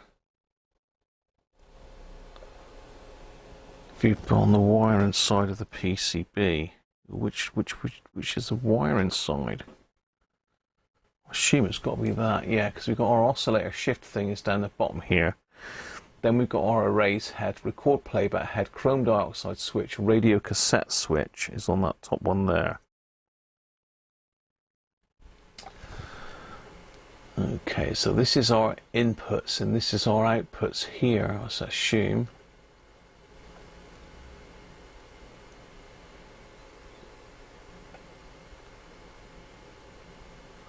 So the audio should be on 22 and 23.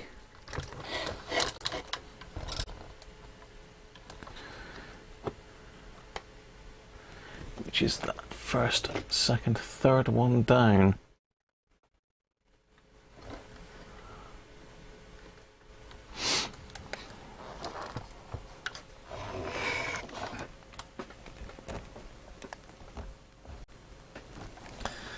Now that goes to that switch again.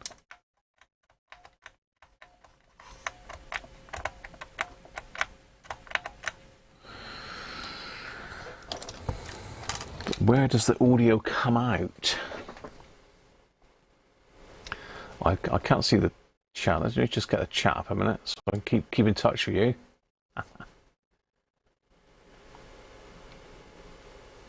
51 weeks till Christmas. 47 weeks until the Christmas live streams. You're keen, aren't you? Open another setup and check the plugs are in the correct place. I can do that. But, I think they are. Because this one's keyed anyway. I mean, you can't see what I'm doing here, but let's come off the schematic now.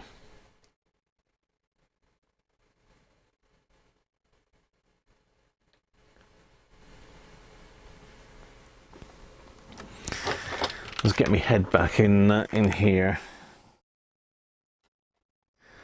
So the audio should be coming out here.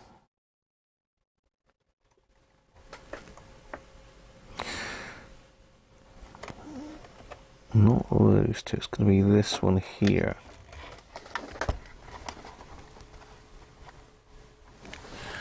So again, that's going on to that record, not record playback, it's going on to the, that's something I didn't squirt the record playback switch, did I? It could be that. Could be that.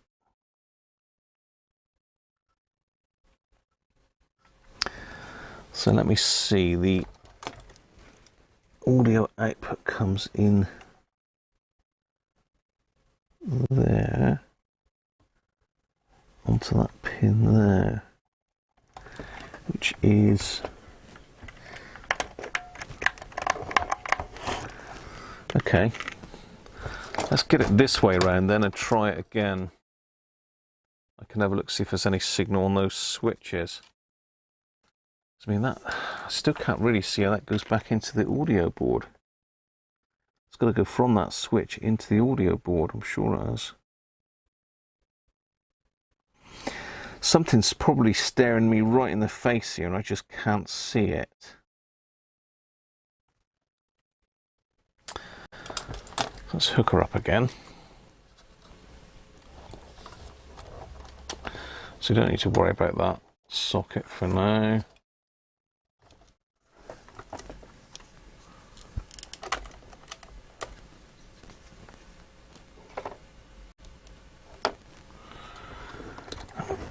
Okay, let's play.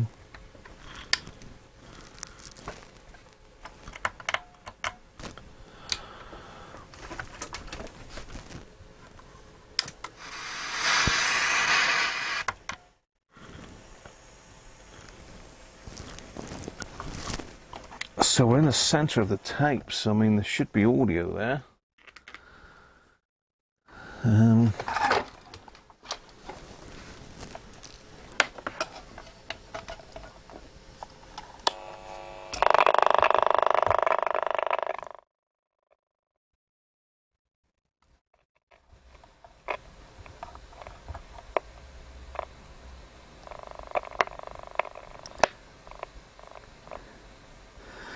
There's nothing on that switch.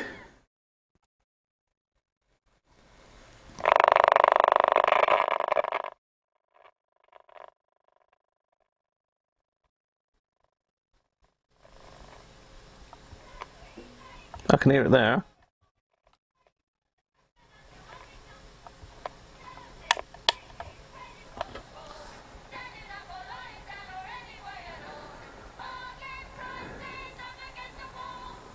So you can hear it there.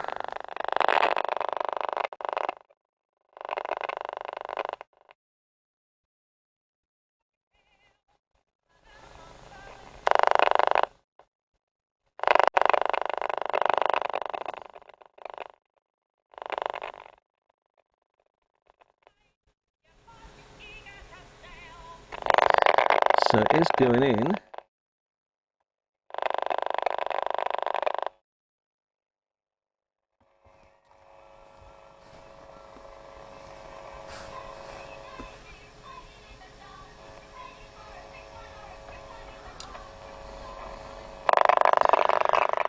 Okay, so it's going in.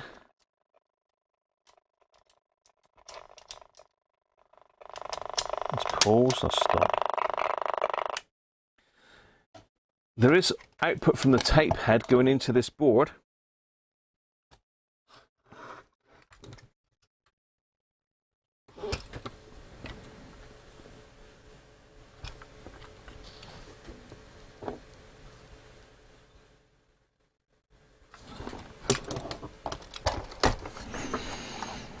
So I need to have a look at that socket maybe. Evie, how are you, mate? You're here with the positive PC board. Hopefully it's a good positive.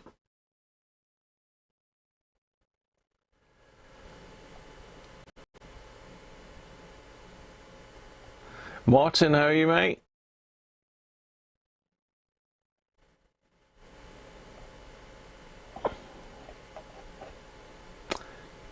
Like double-sided Vero board, you can't get it anymore. Right, let me have a look at this then. So where does this go? So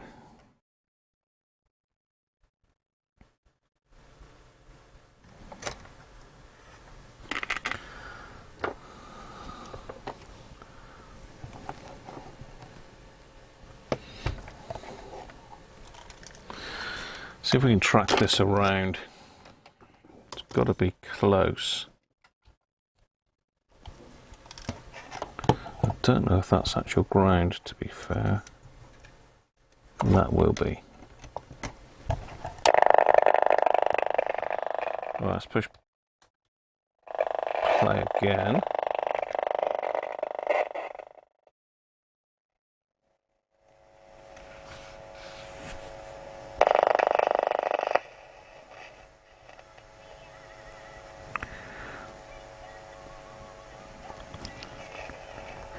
There's our tape input.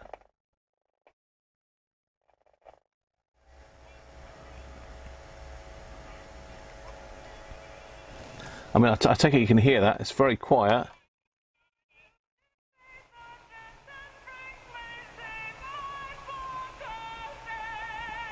So we have got output from the tape head.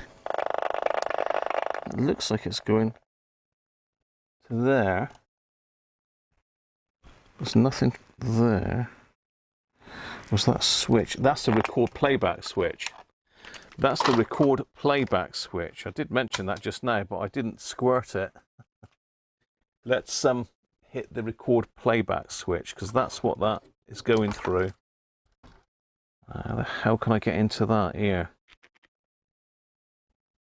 I think last time I had to take the whole mechanism out to get into that, didn't I? I can just about see it there, but there's no way I can squirt that through.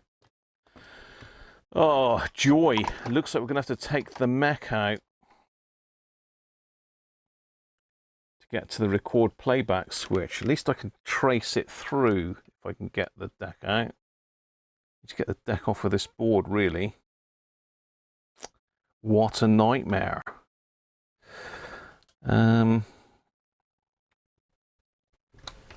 Yeah, so basically I've got to take the deck out. Where's eject?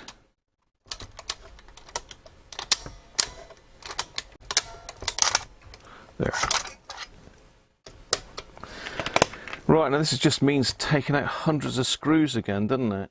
I don't think I needed to take them out. Let's take it apart, shall we? GT Jeff, afternoon Jeff. Another RPC1 nightmare, Jeff. So we've got to take this board out. It was working before. What was working? What are you talking about? Signal tracer. 25p beer.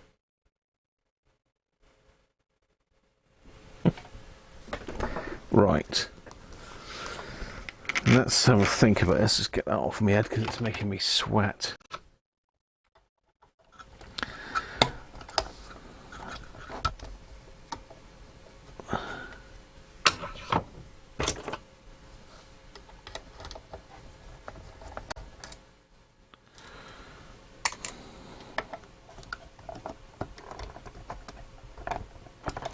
Can't get that one out because the blimmin' ferret's in the way. I think we had this problem last time, didn't we? A really long screwdriver, really. A really, really long screwdriver to get in past the... I have got a really long. Whew. Bit of a sweat on up here now.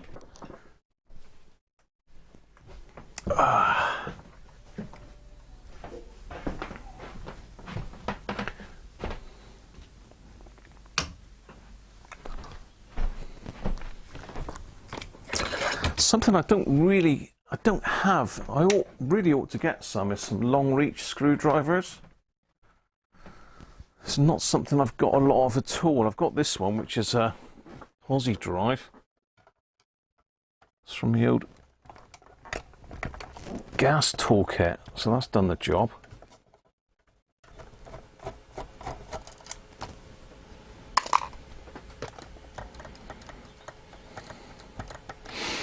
Looking good.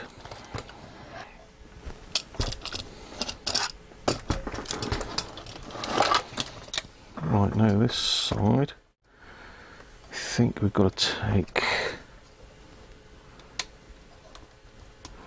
That's nearly undone anyway, that one.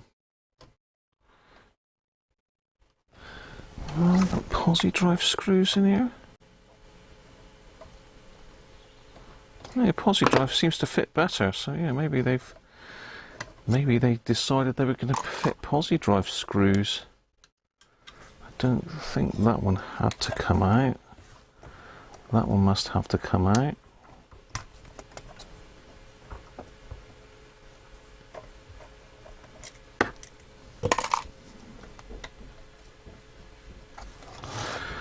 These two.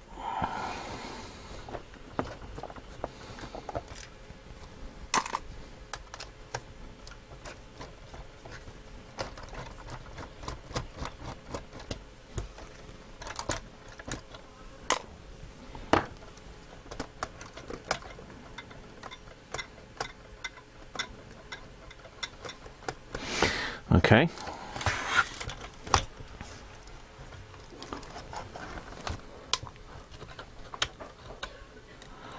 No, I think we had this problem last time, didn't we? And I can't remember now what I did.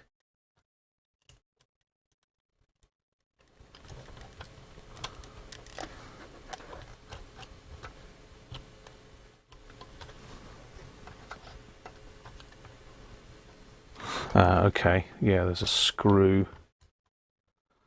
Looks like it goes right the way through there. That screw there, I think. Didn't notice that one on the other board though.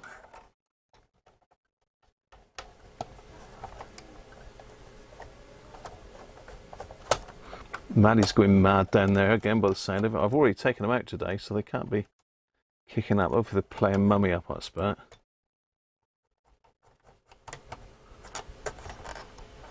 It's Maddie's favourite job, that is. Winding poor old mum up. Right, that's that little brass screw. I don't remember seeing that one on the other sets I've worked on. Maybe they changed it. Now we're talking. Yeah, I don't remember undoing that screw last time.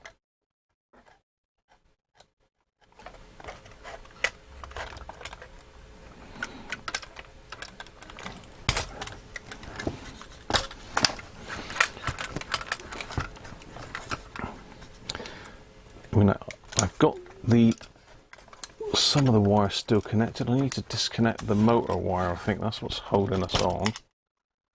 Disconnect the motor plug.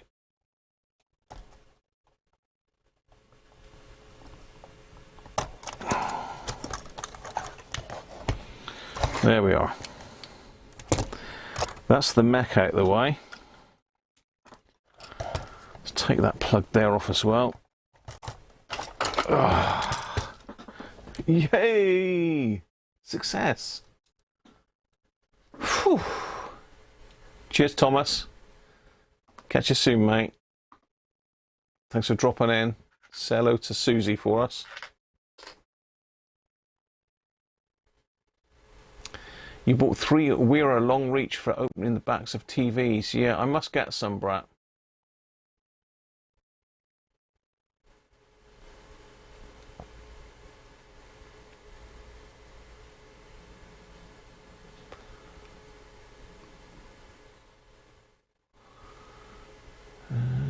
What are we looking for?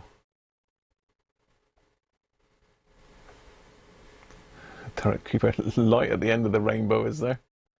The surprise at the end of the rainbow. Yeah, that's not easy to get out, is it? But it's out. It's out. The belt, yeah, the belt does need changing. It is a bit floppy, so we needed to take it out to do the belt. At least we can give the mech a good clean now. Head's got a bit of wear on it, but not massive. The pinch roller is absolutely filthy.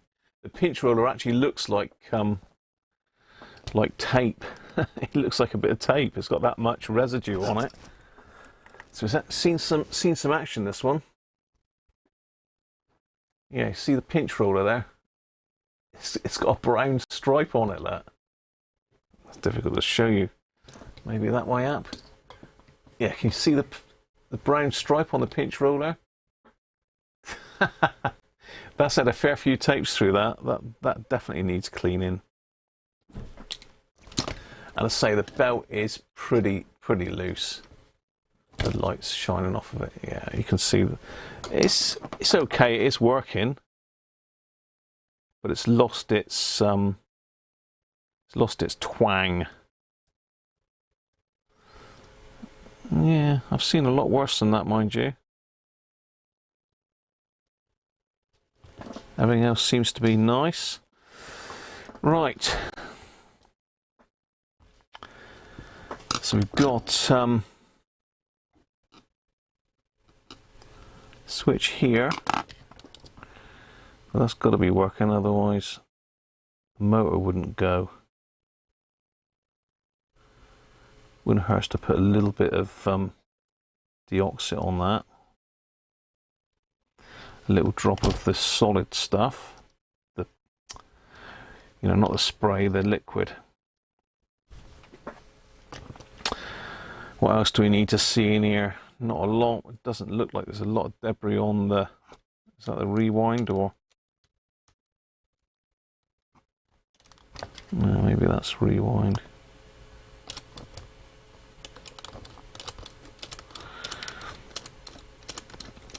There's not much lubrication points on this anywhere, really. No, you can't see anywhere where there's grease. I mean, there's a little tiny bit down here. That's the only grease I can see. There's lots of grease up in by all the push buttons. Up in there. And the head doesn't look too bad, look. It's got a little bit of a dip in it, but it's obviously seen a bit of use, this one. It's like a mono head, doesn't it? Yeah, it's mono. It's got a bit of use on it. But it's only a mono, so it does very well.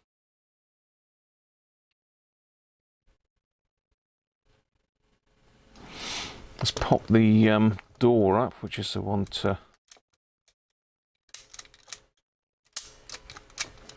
flip the door. I'm looking underneath there. Anything untoward under there? I don't think so. A bit dusty, but let me just get my goggles on. I don't think there's any issues with the mech really, apart from it being a bit dirty. Yeah, and then, yeah, the pinch roller, that's almost needs resurfacing, that pinch roller. It's that bad. Almost needs to go into an electric drill with a bit of wet and dry paper. So that's the mech. That one, apart from a belt and a clean, a bit of a demag, doesn't need a lot doing to it. So the item in question is this this thing here, which is the record playback switch. Now these are notoriously bad. Ideally it ought to come right out, be stripped and cleaned manually, but at least now I can get some deoxit down it, give it a bit of a go, and we can also check the path through here just to see where that goes. It definitely goes through this switch, and I'm sure it goes out the other side. I think, yeah, the audio in from the head is on that pin there. It must come down and out here maybe. It's so difficult to work on this really, because you just can't do anything with it in circuit. You back? Welcome back, Rob. The belt gets tighter.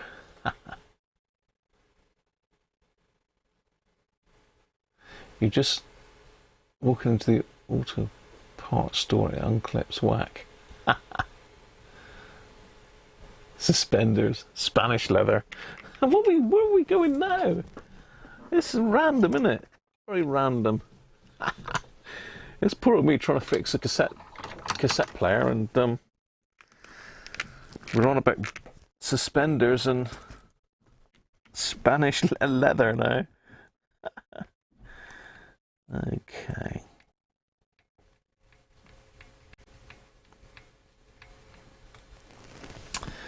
So let's zoom you in a little bit so you can see what I'm looking at. You can see what I see.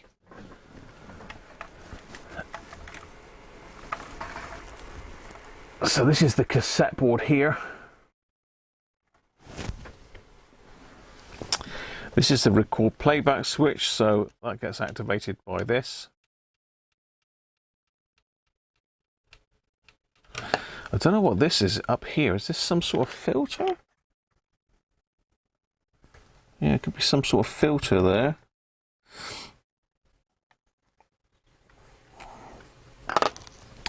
So what pushes that switch then in underneath there?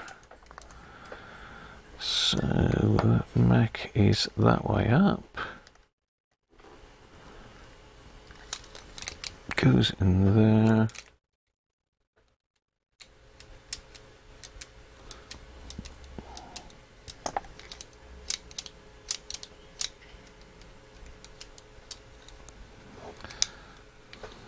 It's got to be this one then.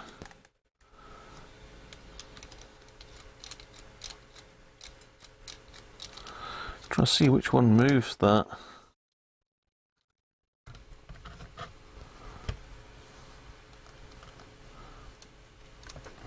So that one, it's this one here, I think.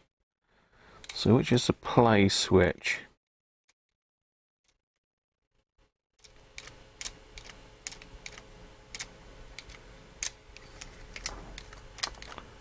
That's the play switch there. No, that doesn't do anything. Let's get the top panel. Can't remember which way round the switches are, so that's in that way. That's there, so that's going out there. So record is that one. Okay, so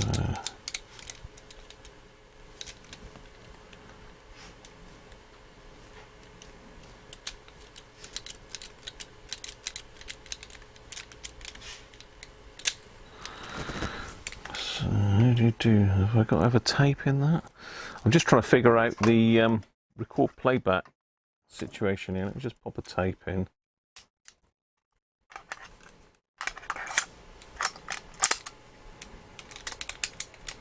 Oh, hang on, I won't be able to do it on this one, will I? Because it's got the linkage for recordable.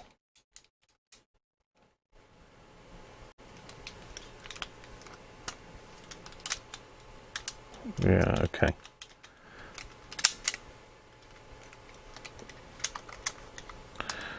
So, yeah.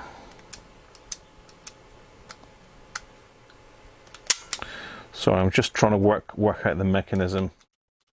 So that won't fire until that's pushed down. Okay. Yeah, so the record playback switch is operating on this this lever here is operating the record playback switch. So I mean this is the wrong sort of tape really, but yeah, if you can see if that button goes down, it's moving that pin there and making that switch.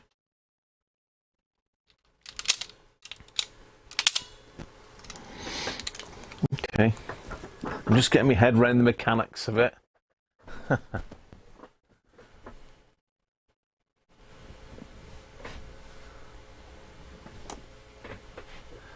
Tish and Josh and your beloved Mutt Boo. Oh, I'm sorry about that, Joseph.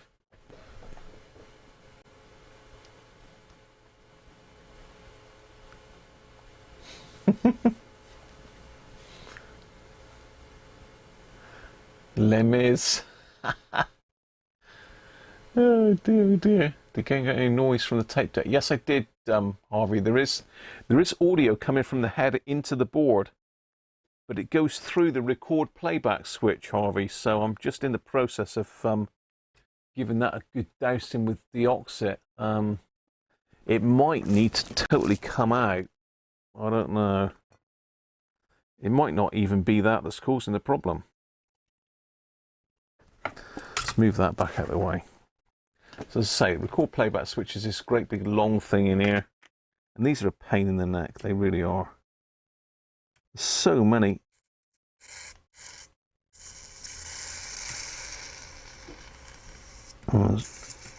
My deoxit. The deoxit is dead. Oh well. Back to Servasol then. Looks like I need some more deoxit. That's another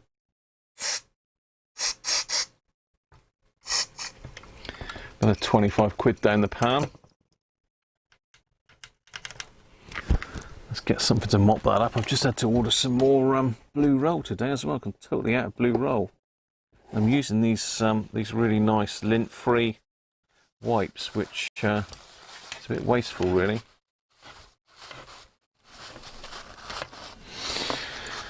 Right, let's give this a good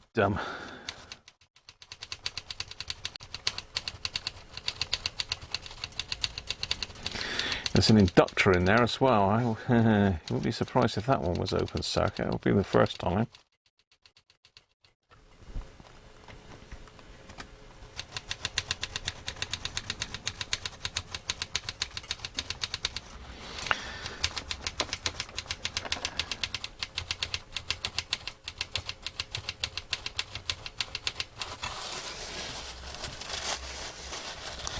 I don't know if I printed out the manual on this. I have got a copy somewhere printed, but I wouldn't mind sitting down and studying the schematics, see where that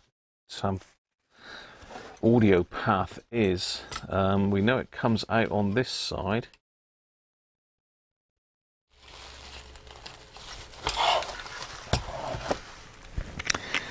We know the audio comes out on this side, but we've got no audio over here. I've checked the pins on the audio side.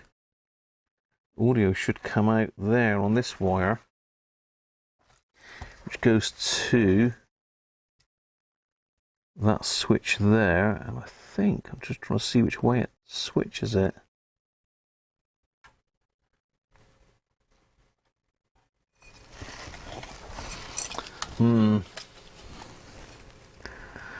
See, someone's been in here messing about. What is that? We've got a bridge wire in there with a capacitor across it. What is that all about?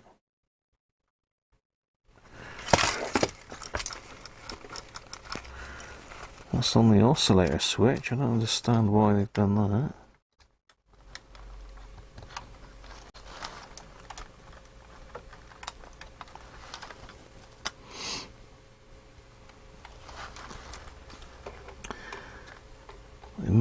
The signal must get back on up to the amplifier. It's got to go up that red wire into the amplifier there. But it's not coming through. We're not getting anything.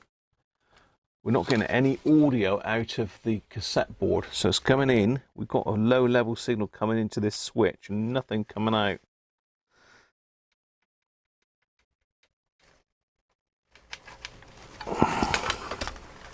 So let's see where that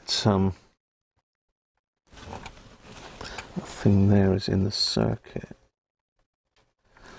Okay, let's just check to make sure that's not open circuit. It's an inductor in there. A known issue they are. No, he's okay, 11 ohms. Don't know if it's enough to set the buzzer off. No. But he is okay, he's got 11 ohms across it.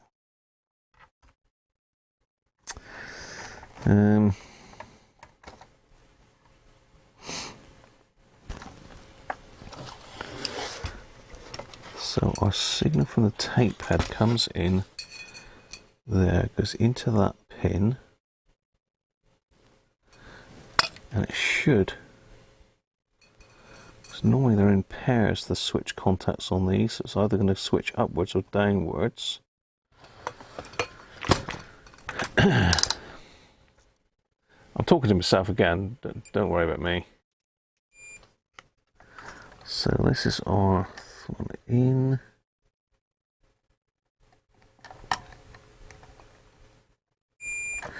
Okay, so it goes up to there.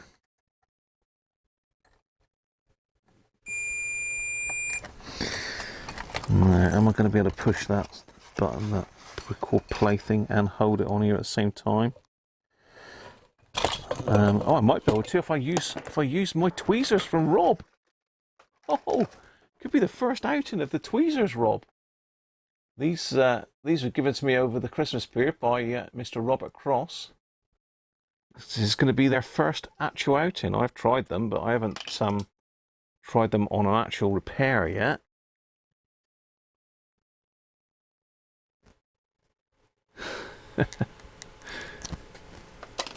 Emptied your bank account after having emptied your pots. Oh dear.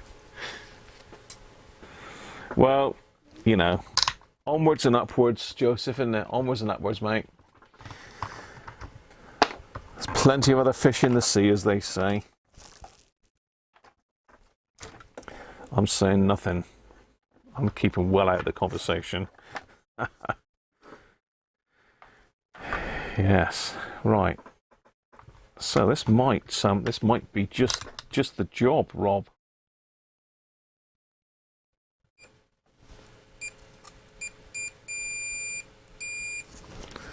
So if we go on this switch, so this is the switch that's made at the moment.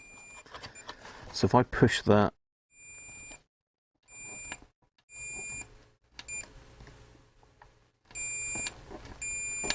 it is working then, so our signal's coming in here. Let's, I might get you on the overhead camera, it's easier to show you then. It's very bright.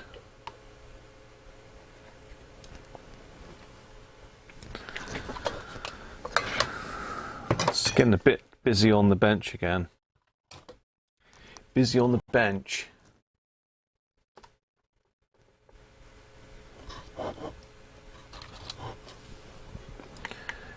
Busy on the bench, right, let's go on there. So the signal from the heads, where are you? You're looking here, so we need to be down here a bit. So the signal from the head is coming in here on that pin, so it then jumps across to this pin up here. Now that has got continuity, so there's not an issue there. I mean, I might have cured it by squirting it. I should have tested it first, really, shouldn't I? So there's something there that takes the signal, and that is a jumper wire by the looks of it. It looks like just like a jumper wire that goes across, comes out there. Okay, jumper wire goes across to there. Let me just double check that that is. Where's me proby? Where's me prober? I can't get in there with that now. I've got to switch back to the other one. Yeah, no worries, Rob. They do work, don't they? In certain circumstances. Not the sort of thing you would need very often, but when you've only got one hand available and you need to be operating something and testing at the same time, it certainly helps. So I think that goes across to there. It does, and that disappears then right in underneath onto another pin of that switch. So everything goes through that record playback switch, even if it's not in record playback, if you know what I mean. Even if it's not in record, still that switch is active with everything.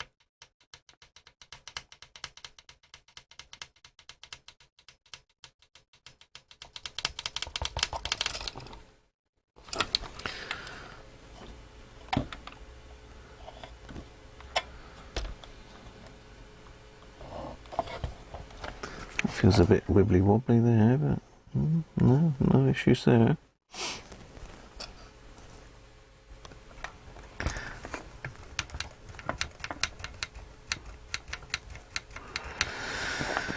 So that goes across there, that bridges, that goes back through that switch there. You can't really see now, can you? I'll get you back on the main camera because you can't really see what I'm looking at.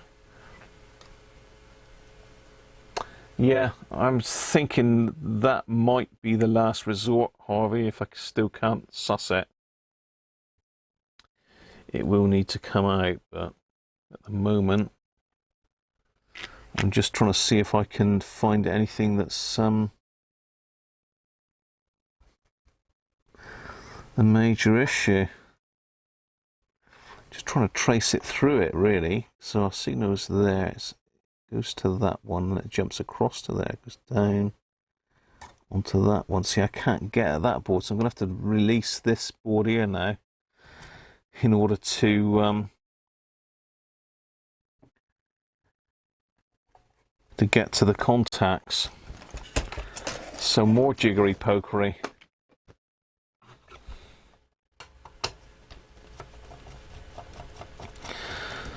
So that one and that one. Then our board should drop to the floor.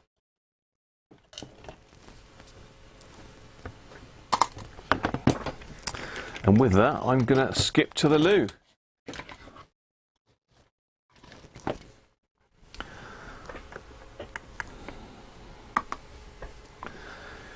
I'll be back.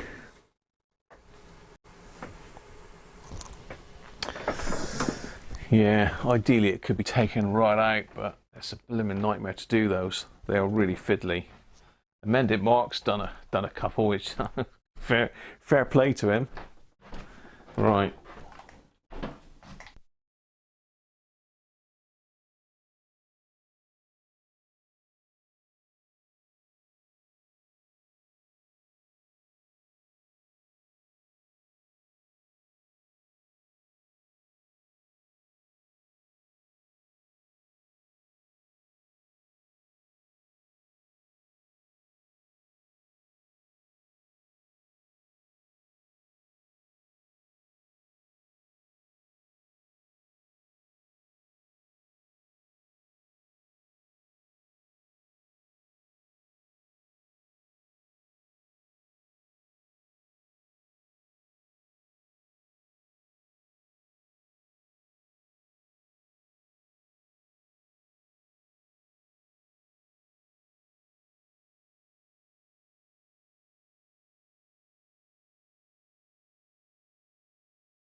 Well, that's better.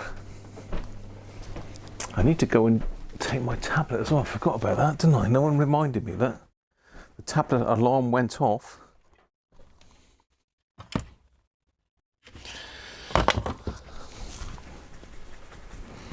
The tablet alarm went off, but I didn't go.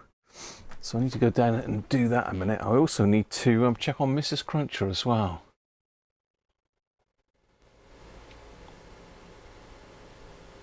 Yaz, Happy New Year to you, mate.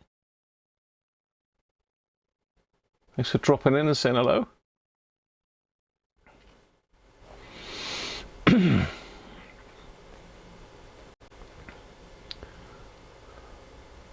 Pinball's going, is it? More comfortable now? Yeah, I can sit down better now.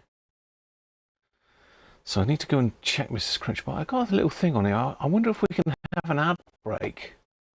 No, we can't. Create highlight video. Now would be a good time to insert ads. So if I insert an ad, I wonder how that would happen. Does that play an advert? Was that just put an ad in there? Okay. It says now would be a good time to insert the ads. I don't know what all that's about. I don't think you'll get an advert, but I think there'll be an advert going in on the stream when you play it back later. Right, let's go see Mrs. Cruncher a minute. Just make sure she's alright, and to take my little tablet. If I can find my glass. That looks like Maddie's ripped something up down here. What have you ripped up, Maddie? If it's nothing important, have you ripped up one of my tablet boxes, have you?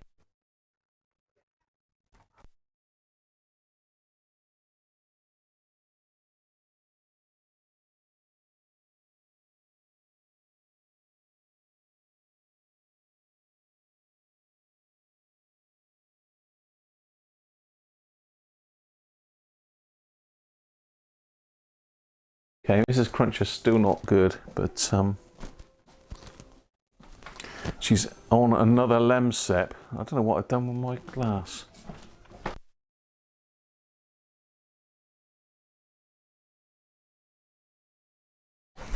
Right, let's quickly take my tablet while I think of it. Otherwise I'll forget yet again. See, I got tickly throat, I don't know. I've got a horrible feeling I'm going to be coming down with this bug soon. Really don't want it. I do not want it at all. I don't want it, Maddie, do I? You going to talk to me, Maddie? Are you talking? No? Come and see me then. Come and say hello.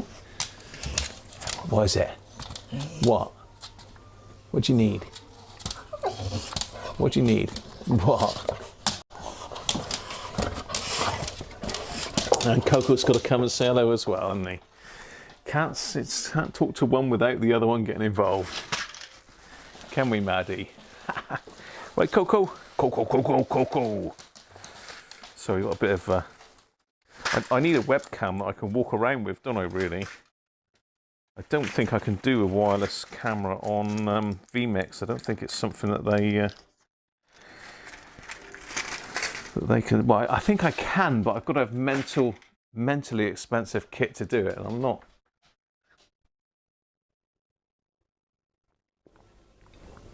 I was going to say I'm not a professional broadcaster, but I suppose I am, really, aren't I?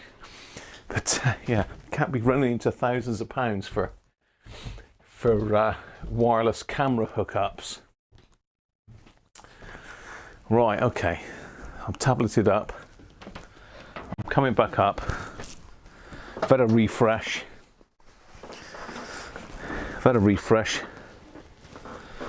Back in the room. How are we doing? You had an ad for Hello Kitty and Friends. Did an ad come up?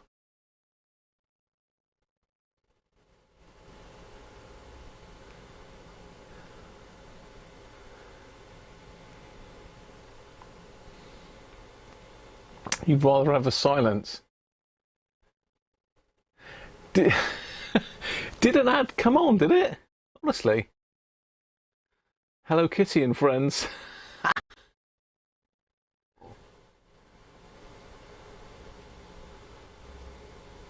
Yeah, she's okay, Harvey. She's alright. She's suffering a bit, but what can you do? They won't give you nothing, will they, unless it gets really bad. If it gets really, really bad, then you end up in hospital. So it's crazy, really. They won't give you antibiotics unless you get an infection on the back end of it. Just got to ride it out, unfortunately. But it's really knocked people for six. I'm just dreading it, really. Okay, well, my board is out. My board is hanging outy now. Where's my main camera? There we are. The board is hanging out, so can I get a bit better grip on it? Can I sort of get it where I can test the pins?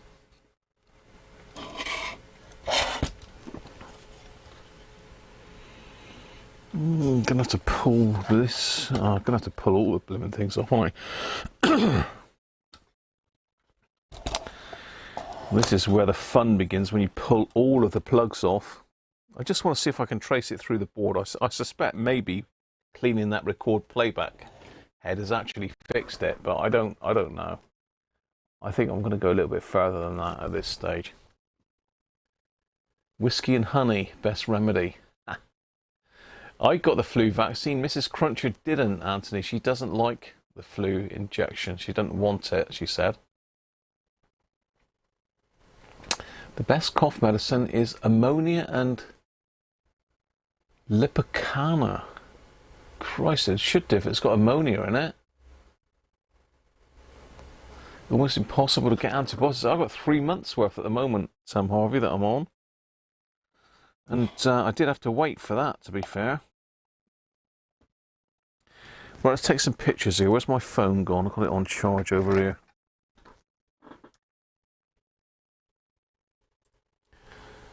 What are we on about bolts there, Latambly? $1.08 zinc-plated coarse thread hex bolt. What? What?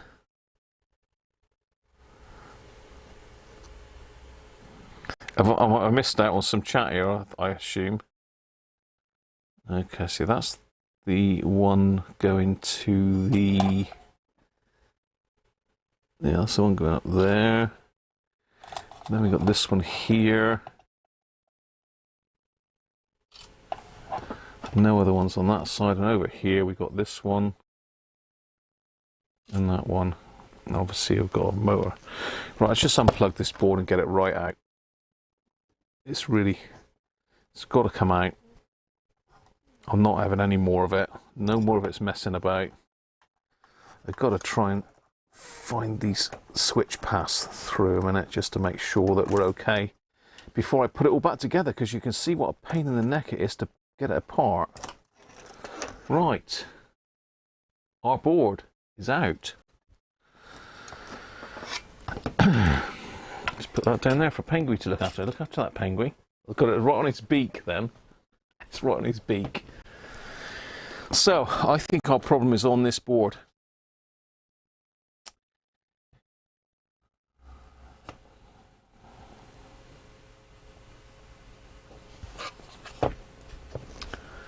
Let's get you on the overhead camera then. We'll get right in the guts of it and have a look.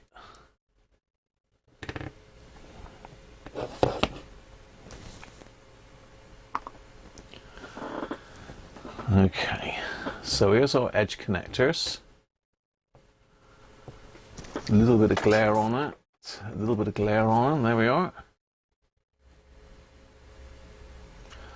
Opus oil streams are wicked when you have flu. Opus oil streams.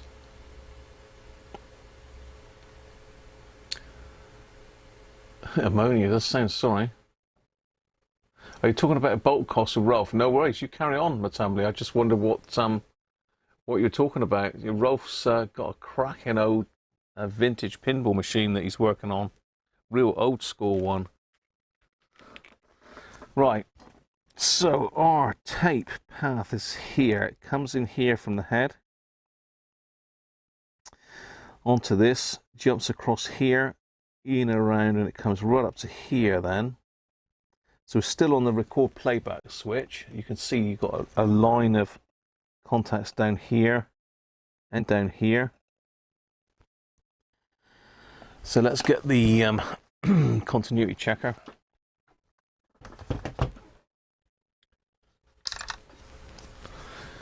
And let's see if I can buzz this out, just to try and see where it's going.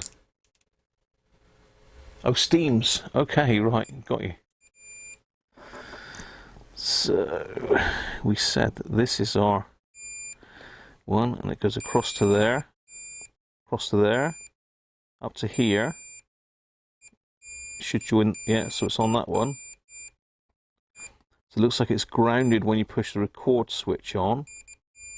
So it's going through that one onto that pin there. It's also coming up here. That's another pin. So we've got continuity there. We're coming up to here. Into there. So what is that on the board up here?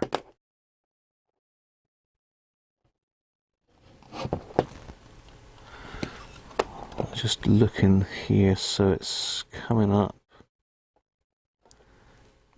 Got a great joint there. I don't know what that is. Well, that's just the end of the record playback. So you can see the record playback switches here. Look, so we've got this switch operates, and it's got all of these contacts. It's got loads of legs. I don't know if you can sort of see the legs down through the side of this thing. It's got dozens of contacts on it. And they are a bit of a pain in the neck, to be honest. And so we could have a capacitor issue here. I'm just looking on this board down here now. We go a little bit further down. Let me just clip that. Let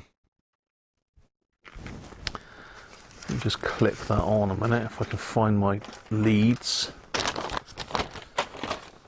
Will it clip on there though?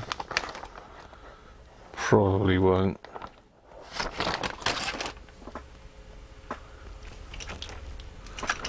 Just going to see if I can clip it on so I don't have to...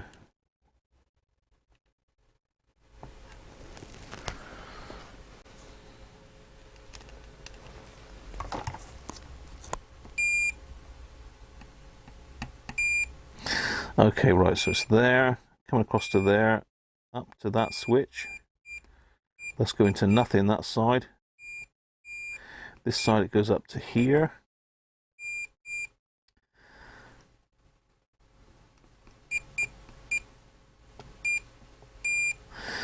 So we're stopping there, so that whatever's on there carries the signal across. Is that a resistor or a capacitor? I think it's a resistor just in here. So let's just have a look at the other side of the board a minute.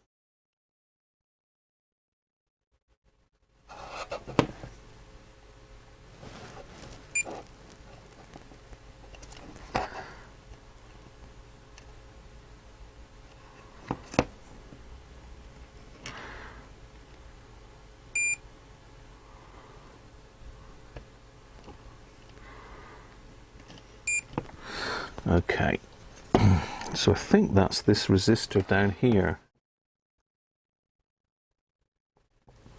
No, where is it then?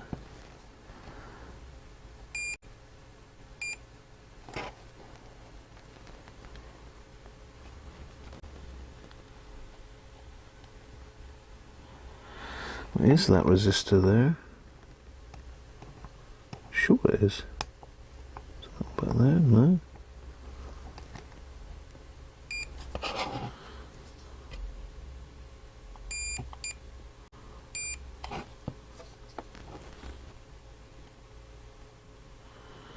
Yeah, so it's that capacitor there. Definitely got it on that capacitor there.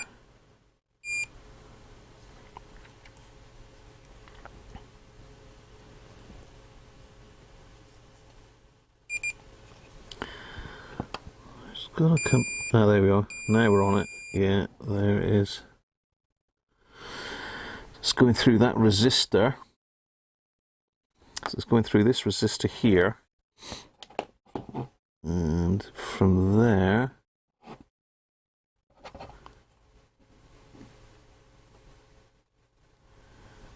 it looks like a ground plane.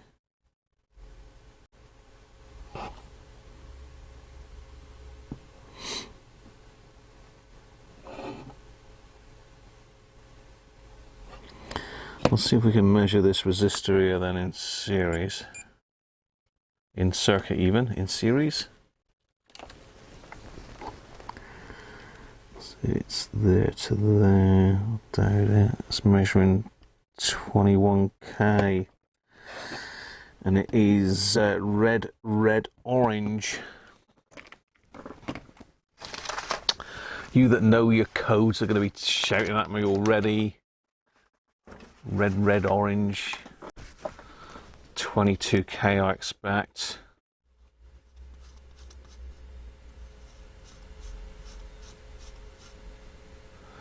Yeah, 22k.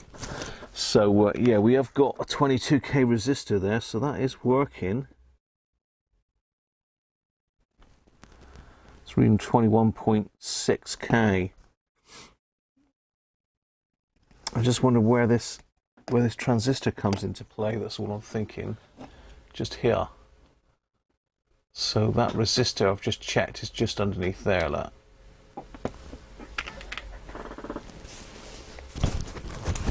$365k. NJT1000, how are you, mate?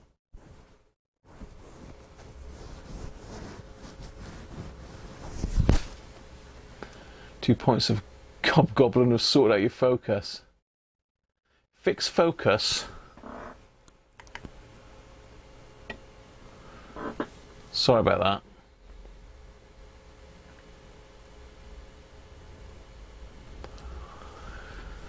that. So yeah, I've just checked that. So the signal's coming through this resistor. Then it looks like it goes to this. I'm sure this is a ground plane here. Comes through here.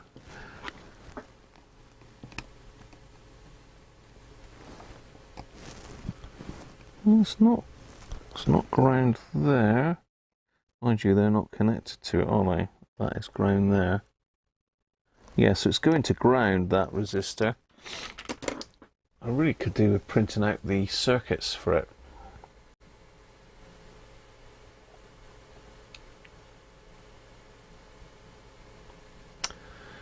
You're hearing UB40 in your head. Colin, how are you doing? Red, red wine, I could do with some of that. Sorry, I want focus there, people. I wasn't looking at the screen. Bad toad. Yeah, let's get that out of my head a minute. So it's going to ground there. So that's probably a red herring.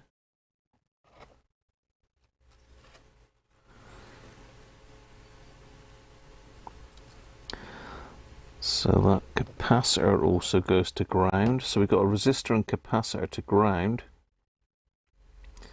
But that where's the signal going then? If we've got the resistor and the capacitor to ground, where the hell is the signal going? Hang on, it's going up here as well, isn't it? It's going elsewhere. It's going elsewhere. Hopefully that's in focus.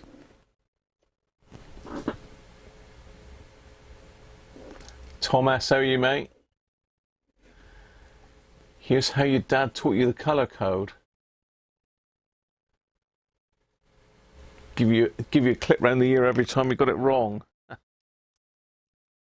Right, so let me just check up here, because I think so there to here. So we're up here as well. So this may be where our signal's coming out, because it certainly ain't coming out anyway. Okay, we've got 2.2 capacitor in there. So it's going through that by the looks of it. So it's definitely there, and that's across to there. Yeah. From there it goes.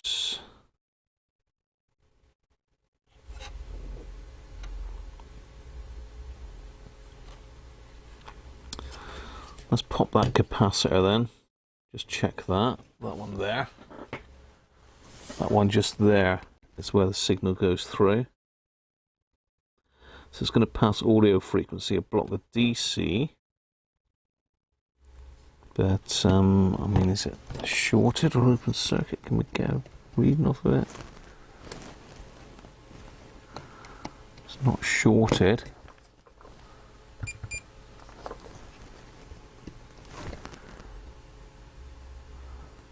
charging up.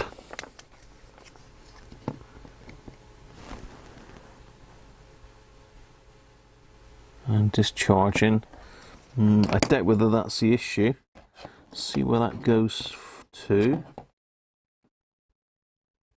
So it's in there. It's coming down to here. It's coming off of that pin there as well. That's that capacitor.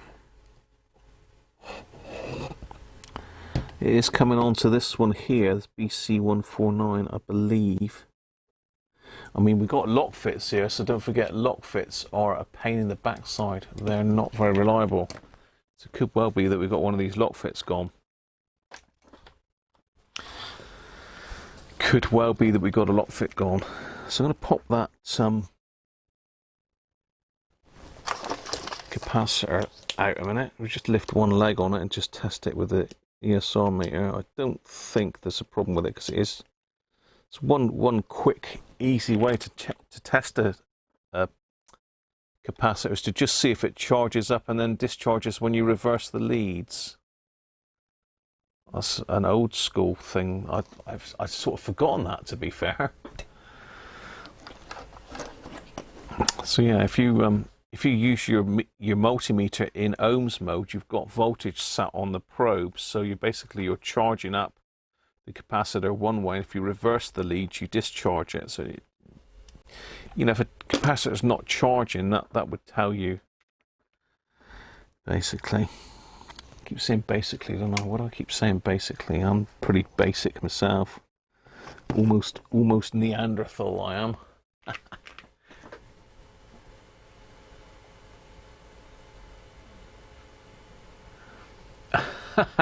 Yeah, I don't think. Sorry, Tom, that you're going to need to reword that, mate.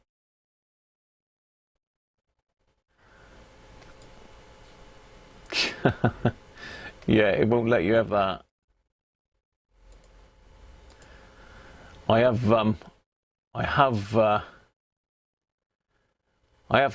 copied that, Tom, but I can't publish that, mate.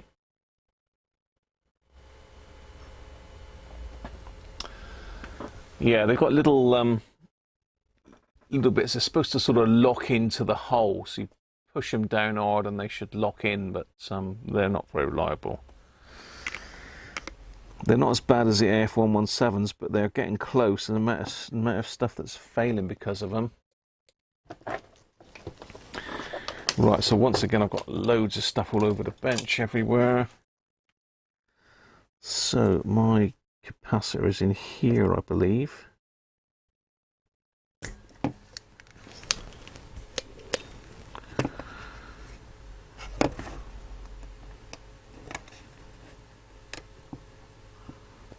Is that gone? Can't see whether that's actually gone or not.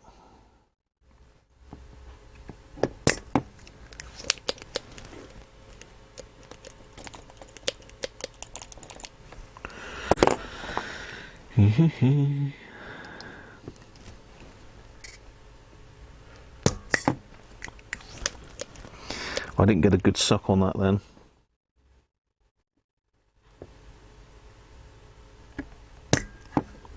Better. Let's see if that's gone.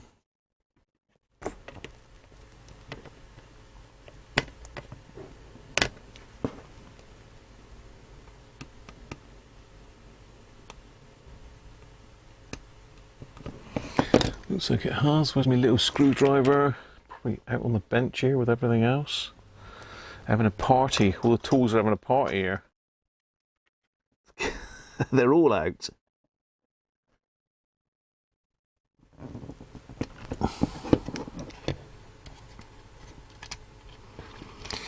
There he is. So we've got to remember our positives to that side. Just put a little mark there to show that's the positive.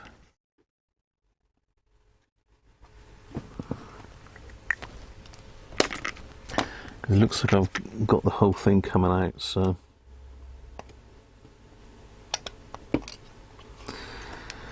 I think it's one of these lock fit transistors, you know.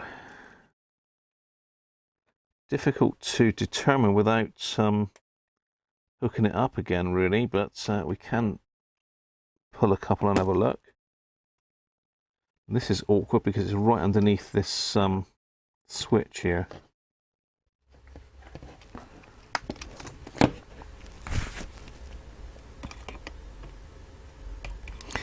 I don't think this is going to be the problem, but it's worth just taking it out for a test, isn't it?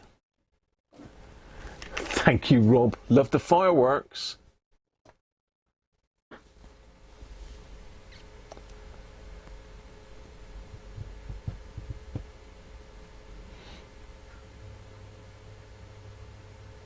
Someone say, yeah, Tom S. Tom, I can see why that sticks in your mind, Tom, but unfortunately, that's no way that's going to get through YouTube and onto the channel, mate. Good thought, though.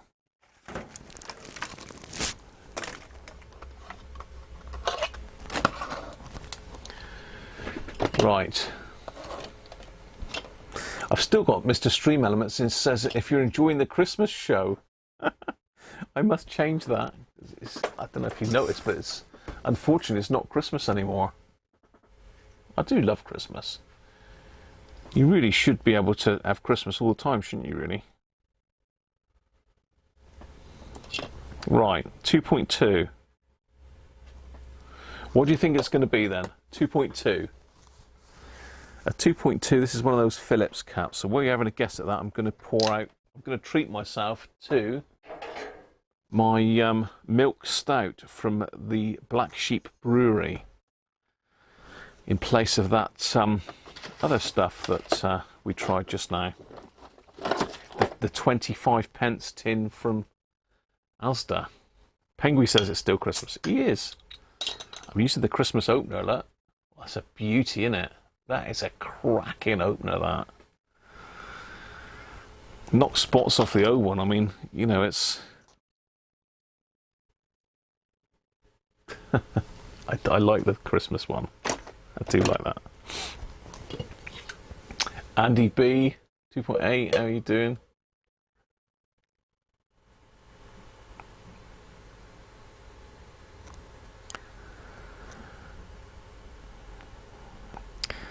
As I say, it was discharging and recharging all okay. Ben, did I say hello earlier, Ben? Apologies if I didn't, mate. We tell the members because their name comes up in green and they got a star beside their name. And I believe the longer you remember, it changes, the star changes colour. So I think after a month it changes to another colour or something like that. Didn't manage, yeah, still got Penguin. Still got Penguin. 2.3 was still going.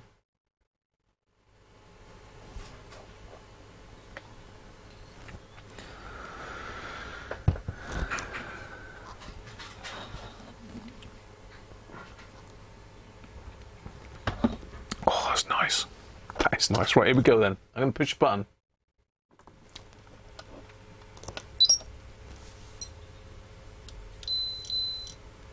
.8. There's nothing wrong with that. 2.8 is fine.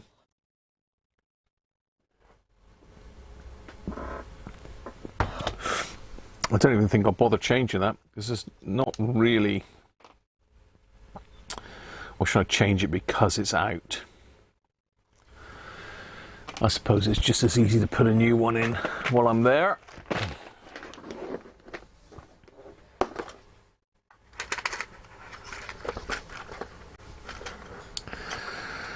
Let's pop a new one in while I'm at it.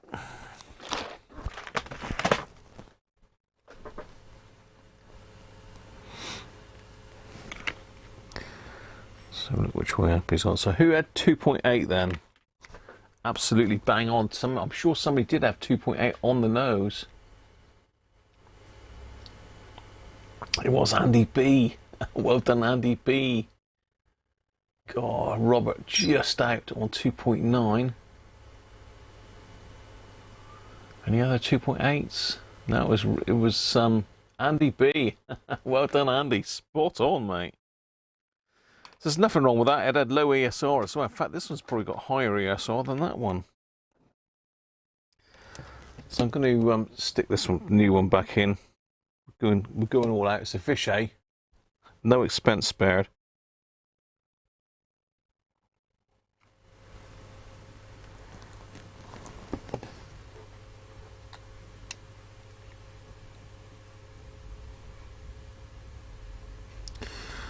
I said positive there, but I'm sort of doubting myself for some reason.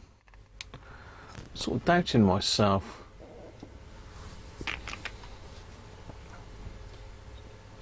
ESR was fine.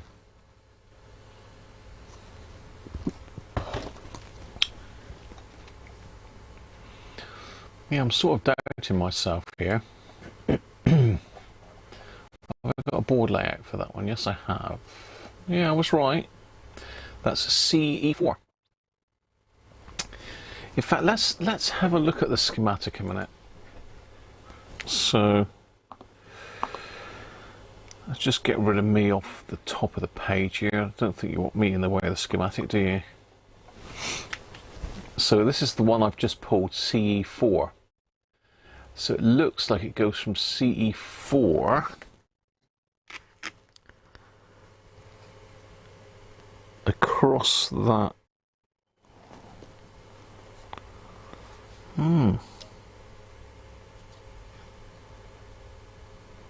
No, that's to ground.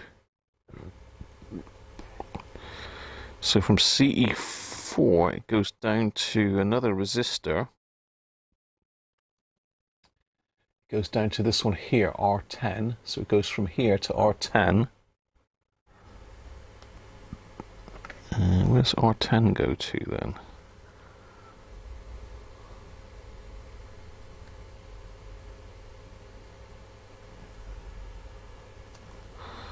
Goes across there and back to here, and then on to the base of this lock fit here. So it goes onto this one here that's marked 2. So that's the one it goes onto, 2. So the signal's coming through this capacitor, through that resistor, and then it's going down to the middle pin of this one, number 2. So is this the cassette board? Yeah, cassette PCB. So where's TR1 is up here, TR2 is here. That's not great here, is it?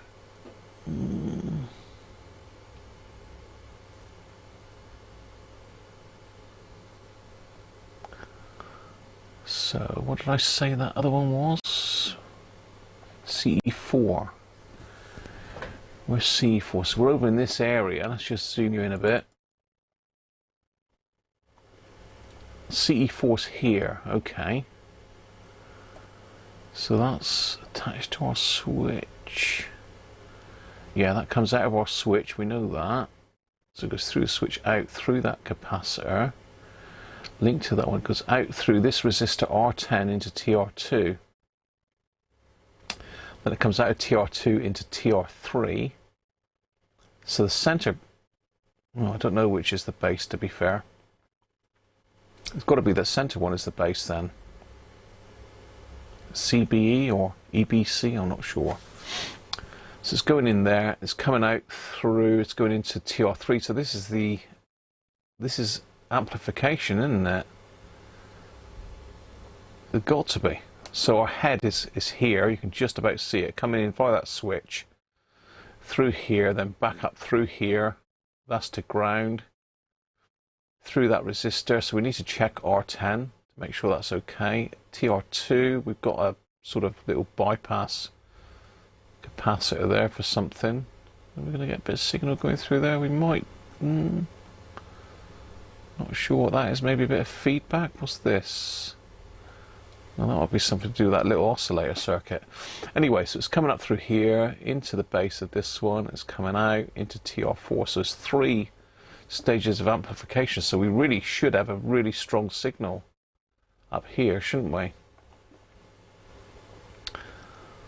We've got an LED up there. What's going on here then? So this is our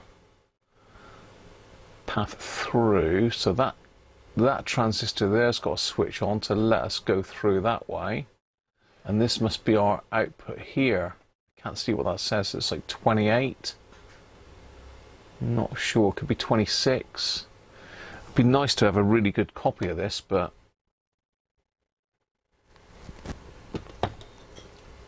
I should have to dig my copy up, but I think my copy is just another copy of a copy. So I'm pretty sure that's out from the this board into the actual audio amplifier. So this is potentially where the issue is on one of these three transistors, TR2, 3 or 4. We've got other capacitors in there, but I don't think that's going to be. I mean, it could be C7 could drag the signal down to deck. This one here is on TR4 collector, which is right on the signal path. So is C5. I mean, unless I'm reading that circuit wrong, I'm not great on schematics. To be fair, I'm no expert on schematics. But that's my view of it. So we're certainly at the moment we're around R10 into TR2. So I'm going to check the resistance of R10, and if that's good, then we'll pull TR2 and test it on the tester. That's the plan, Stan. Anybody got any thoughts on that? Am I barking up the wrong tree? Have I gone bonkers? The output is via CE10, not the way you went. Okay. CE10. So I've not gone the right output. So is it output via the CE10? Aston, how you doing, mate?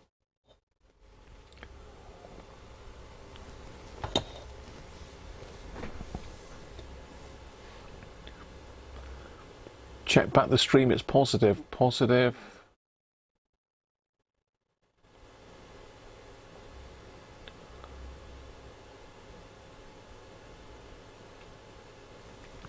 I'm not sure what we're saying about positive. Oh, yes, sorry, the capacitor. Yeah. Contest on the input to CE9. Output via CE10, not the way you went. Let me have a look then. Let's have a look. I went the wrong way. Output via CE10. CE12, CE8, CE9, CE10. Okay, what's coming out? The output's coming off the emitter then, is it?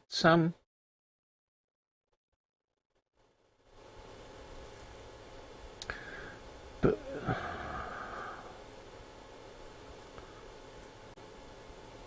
I'm not really with you there.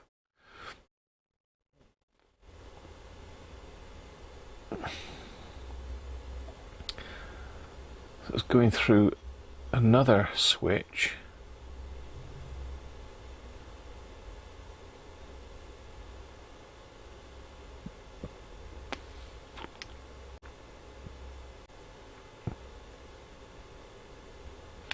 So we've got the output coming through the emitter of TR4, have we? So Derek's saying the output is coming off of CE10 here. So if our signal's coming into the base of TR2, into the base of TR3, into the base of TR4, I thought it would go out the collector, but obviously it's not then. It's coming out through the emitter. We've got a switch there.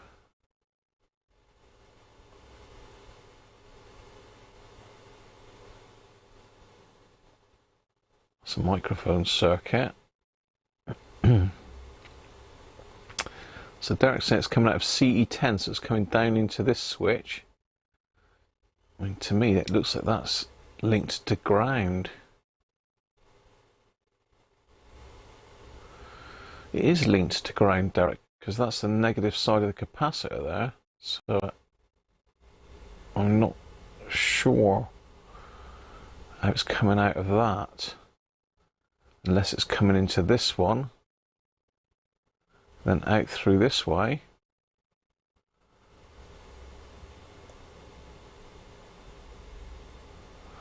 Let me just get the chat back up again a minute. Just double check what we're saying there. So Anthony's saying contest on the input to CE9, which is here. So we've got four, it looks like 4 volts on the emitter of TR4.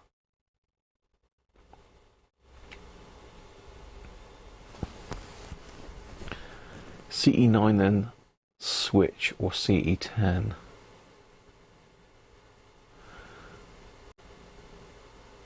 I'm not sure which one is switch 1H, switch 5.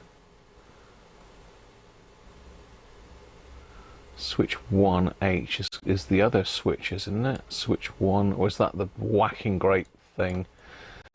Which is switch 1? Is that whopping great thing here? Yeah, it's this thing here. So it's going through this switch again, isn't it? Everything's pointing to that switch, to be fair. But and maybe by the time we've done all this, it'll have the deoxit will have worked its magic, and it'll work fine.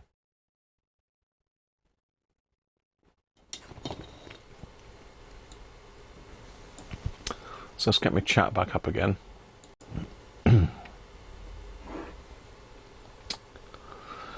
So it's an emitter follower, Derek. I haven't tried yet, Rob. I've got a signal on the head. I've got the audio coming off the head into the board, but then nothing else.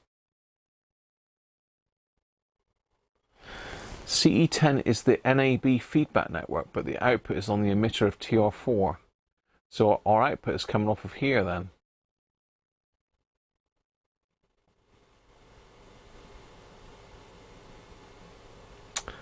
So again, we need to probably check CE9, but I want to go back to these 3 transistors first. I mean, they've got to be worth a pull to just test them, and we need to probably check the electrolytics in this area. So we've got some. Well, we've got definitely CE9 is a suspect, because if it's the signal's coming out of there, it's coming up. It's stopped there, so no, it's not there, so it'll be coming down there into that, but that looks like it's grounded there. Maybe when it switches to the bottom, that takes it off of the ground. I don't know, that doesn't look right, that bit of diagram there. There's so many connections to this switch 1. Look at them all. It's an absolute headache to work your way through that. There's no way I could do that on a live stream. Just couldn't do it. I need to sit down in a darkened room to do that.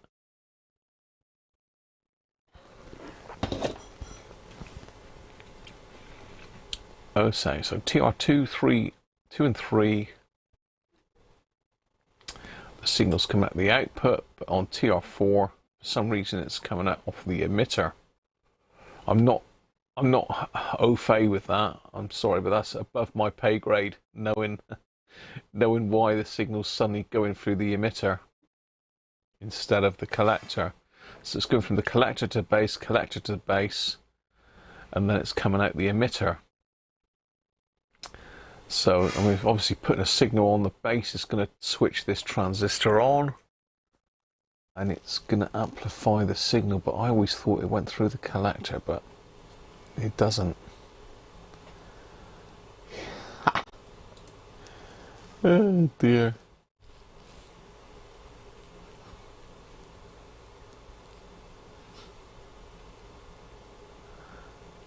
Ramstein. I do like Ramstein, actually, Peter. I think they were on one of the Fast and Furious movies, weren't they, Ramstein?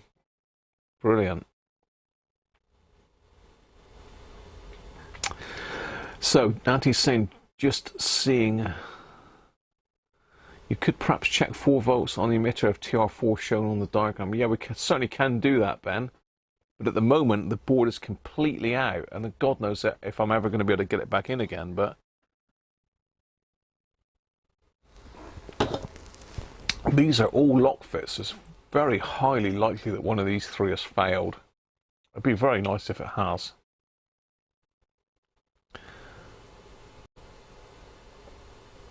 FETs you can do, but not BJTs.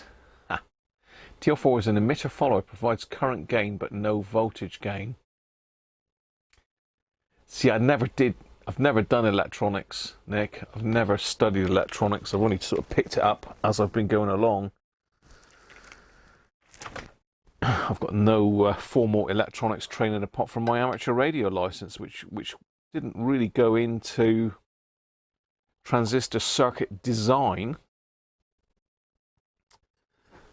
But that's why I've got you guys. That's why I've got you guys. Yeah.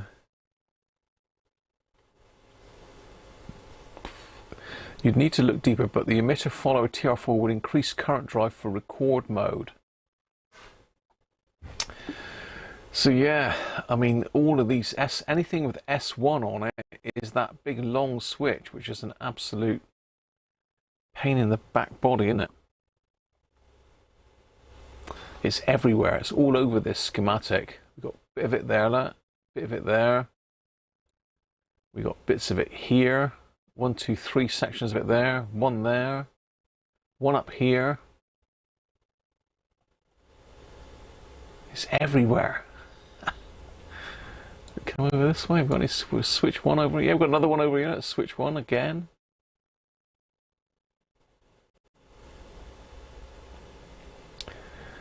It's very clever whoever designs these blooming things, but what a nightmare to work on. So 2 and 3 are here. Number 4 is right down here. So I can see 2. I can see 3. Let me just put a mark on those so I know which one's which. So that's 2. That's 3. And right down here is 4. So that's the 3 that I need to get to grips with, potentially. And as far as capacitors, I think it was CE9 is this one here. Looks like we've got an inductor there as well, L1.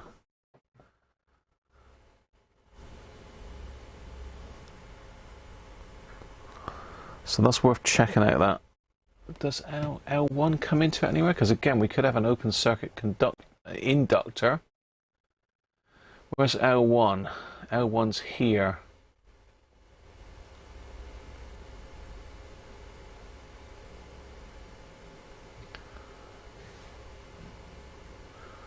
Okay, so if it does switch down through L1, depending on what the position this switch is in, S1H, it would switch down into that inductor. It's bypassed by a cap, but that's just for smoothing, I suppose. Can't see what that says. Looks like B. It's all good stuff, isn't it? It's all good stuff.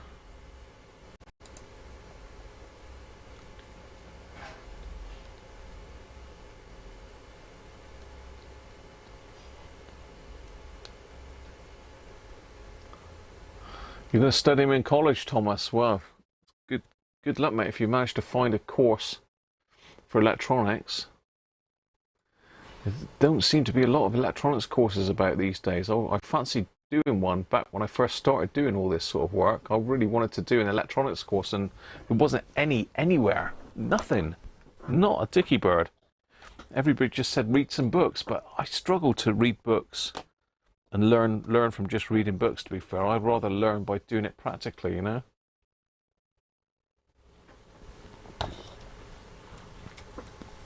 That stout is very nice. Okay, let's get back to it.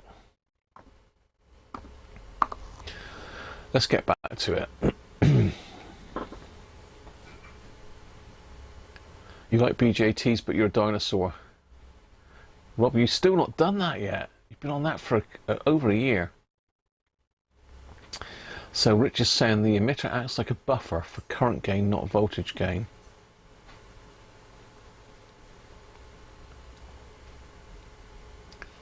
Do a home study course. Yeah, it's books again, though, isn't it? I do know a bit, but I'm not great on circuit design as such.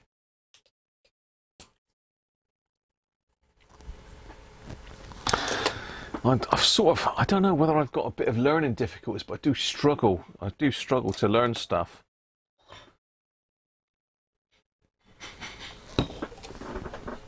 Right, let's get this capacitor soldered up. We had a bit of a deviation into schematic land there, but it has sort of given me a bit of an insight into where we're going to go next, for sure.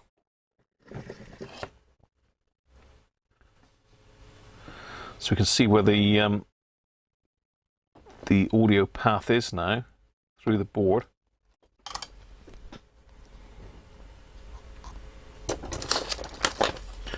I've got stuff literally everywhere here. Everywhere. How are we doing for Tom? I don't want Mrs. Cruncher down there doing too much, because I know she will. If I leave her, she'll just crack on and do everything. I have prepped up a lot of the tea, because we always have a roast on a Sunday. Every Sunday, Mrs. Cruncher does me a roast, so I come off the live stream straight into a very nice roast. Good as gold on Mrs. Cruncher. I don't want her doing too much. I've done all the sprouts. I've done all the veg, so hopefully it'll just be a case of putting it in the oven. Right. Right, let's get my wire cutter, snip that off. So I know what it's like when you've got flu. You just literally do not want to do anything, do you? So we needed to check this resistor here. So this is red, brown, is it?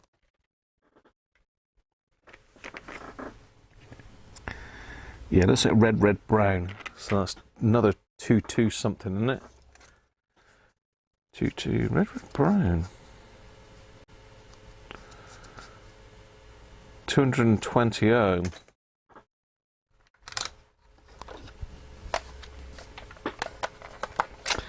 $220 ohm. Let's go with that in number 3 then. 220 ohm. Will it measure in circuit though? 217. So that's good enough, isn't it? There's no problems with that one. So from that resistor, it goes straight into this lock fit transistor here, which I've put a little mark on. So that is T2 or TR2.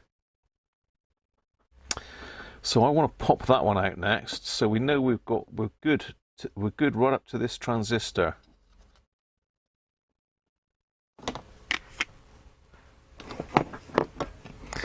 So I mean, it probably is easier to do this.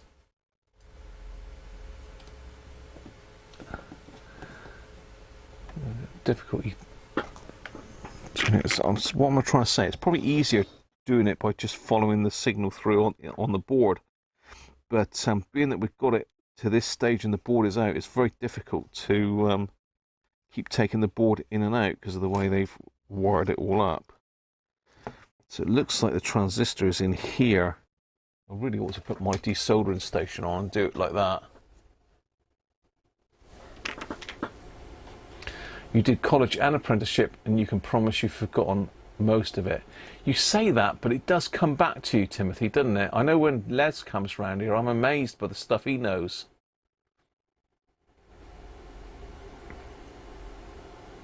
You just look at the pictures in books. I don't want to ask what sort of books you're looking at, Brett.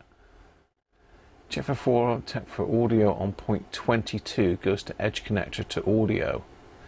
Check for audio on point 22 goes to edge connector to audio. Yeah, the edge connector to audio is over here somewhere. one of these. I think it's this one.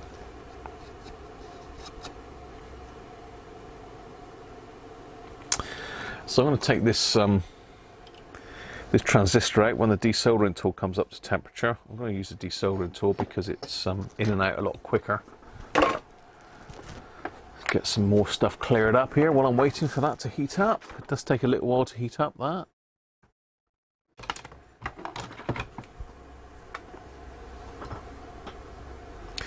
The milk stout is nearly gone.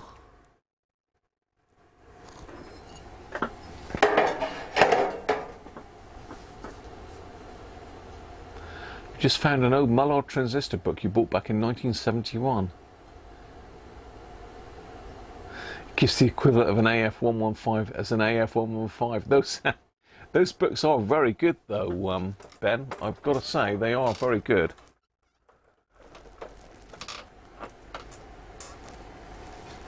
So you've got a bit of glare off the solder there, but at least it's lit better.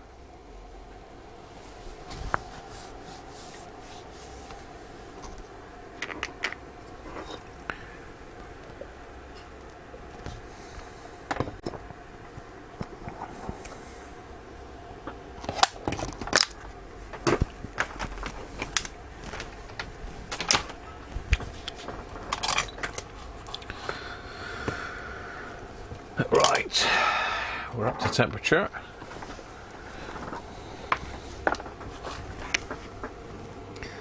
Now, I've forgotten where it is again now, so it's in there.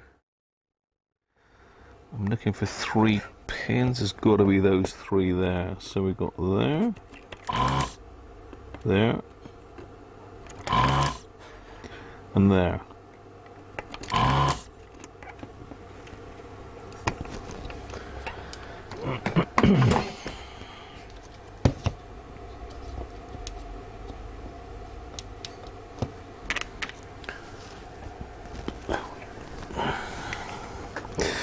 Now we've got to fix this. This isn't my radio. This is John over in South Moulton's radio. So you can see what's called a lock fit because the legs sort of lock in the holes and they're a pain in the backside to get out.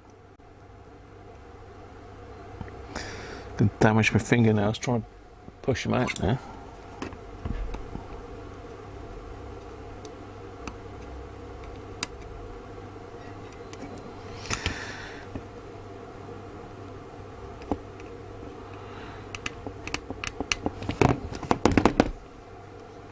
Now, we could well be barking right up the wrong tree, but I do know that these lock fits are a problem, and it's highly likely that one of these has actually gone and is stopping it going through. So I'm going to connect it up. In fact, I'll do blue as base, and I'm not sure which way round the other 2 are, so it'd be useful to see that, and I'll write that down. So I'm connected up. Let's stick it on the peak. Okay. Oh, look at the gain on that. 505. Is that right? That seems hellish high. Hey, where's me post-it notes? Let's find some sort of writing implement. So. Red is a collector, so if I draw a little picture of the transistor,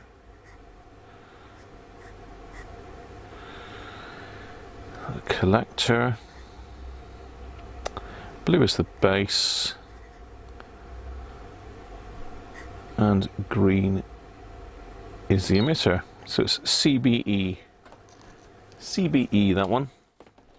No issues with that transistor then. Allegedly, but that does seem a bit high, 500, but that might be right. What transistor is it? It's a BC149C. A BC149C.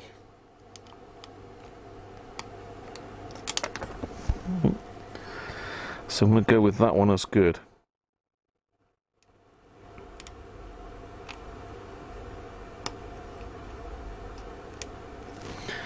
So that's sort of locked itself back in the board.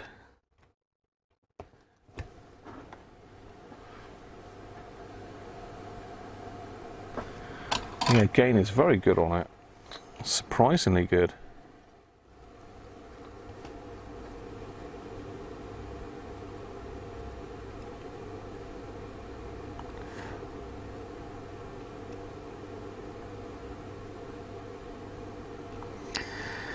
Yeah, a lot of you guys are time-served electronics engineers as well, don't forget. So you've got a fair step ahead of me, which is why I do like doing these streams, because it helps me no end. So I've marked these. Can you see? I've put like a little gold mark on these. So this is the 3 transistors that amplify the signal coming off the head. So we know that was right. We're going to pop this one out next. Now, where is that? Yeah, it looks like they've squashed the hell out of the legs on this one. This will be interesting. Let's get this one out then. So I think it's there. Oh, yeah, it's definitely there.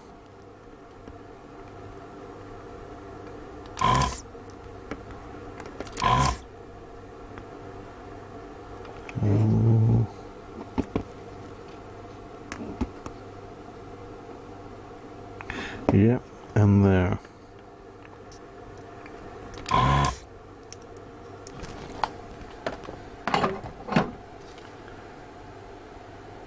C is high gain, Nick, thanks. High gain but noisy. Need it to drive the NAB. What's an NAB? What is NAB? Someone said NAB twice now.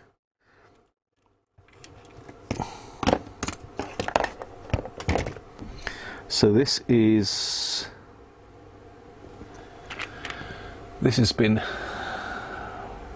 obscured by me putting gold stuff on it. I can't see what the transistor number is now. Is this the same one?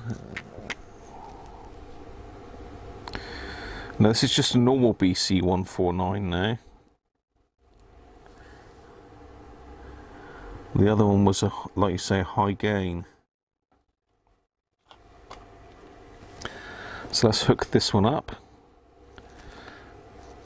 So base is there, collector is potentially there, and emitter is that one. Let's see if it's the same pinout. Right, let's try this one then.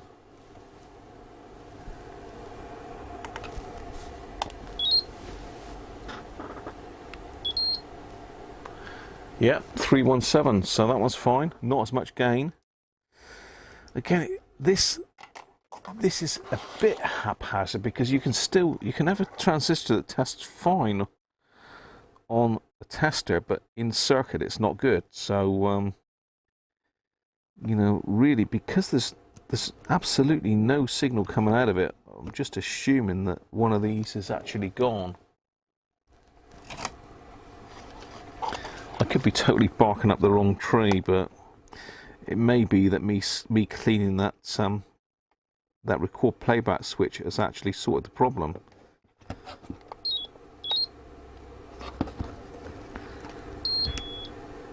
I know, it's me, I'm sat on you.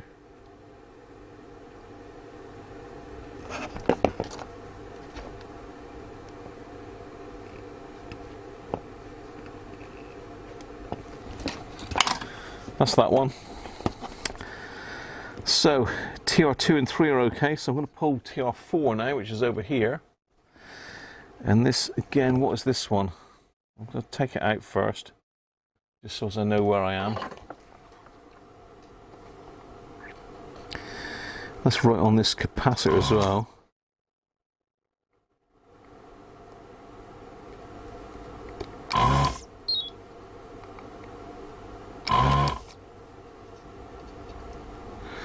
So it's worth pulling this cap as well and having a look at that. If the transistor's okay, we pull that one. Certainly, you know why they call them lock fits. You do not want to come out the board. There we go. So we can have a look at what this one is now. Another BC149. So the other one was what, 300 and something HFE?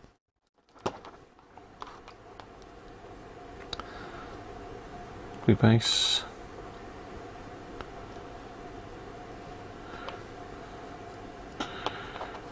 Okay, that.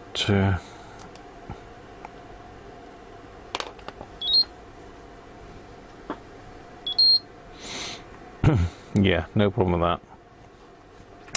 Right, so our 3 transistors in the signal path are okay. Right, I was hoping that I would have cracked that. Like I say, it could well be that I've already cured the problem. Could be that I've already fixed it by cleaning that switch, but who knows?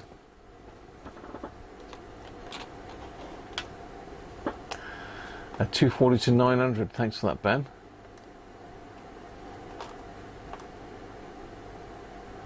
Yeah, I keep saying that, Derek. I keep saying that.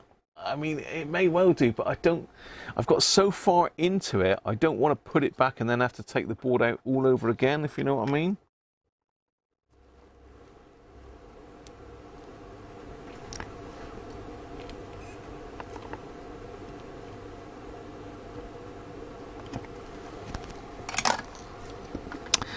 So let's lift the leg on this cap, because that's directly, that's 330. Just going to lift the leg on this one.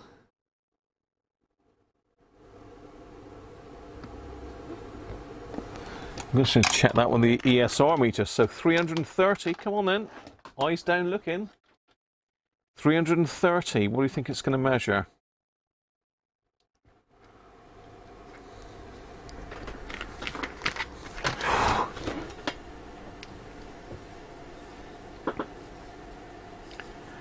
Very good these days, yeah. I've got a couple of those.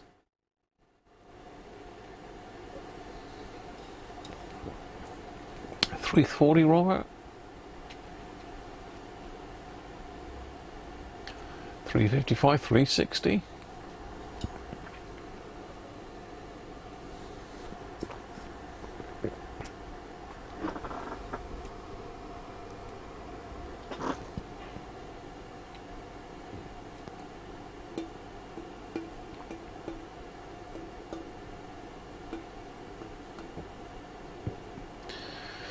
$351. We're all fairly close to it. Oh, Timothy's gone 420.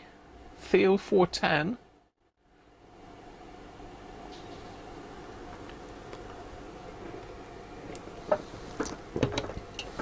I'm just trying to see what pin that is on.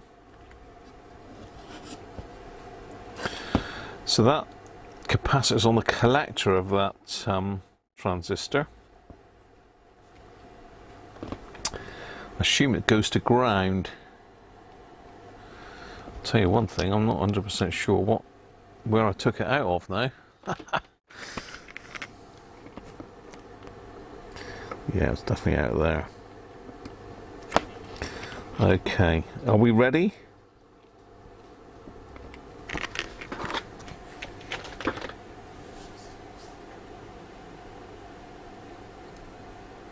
You need to construct a hammock. 12. I'm going to push a button. Construct a hammock.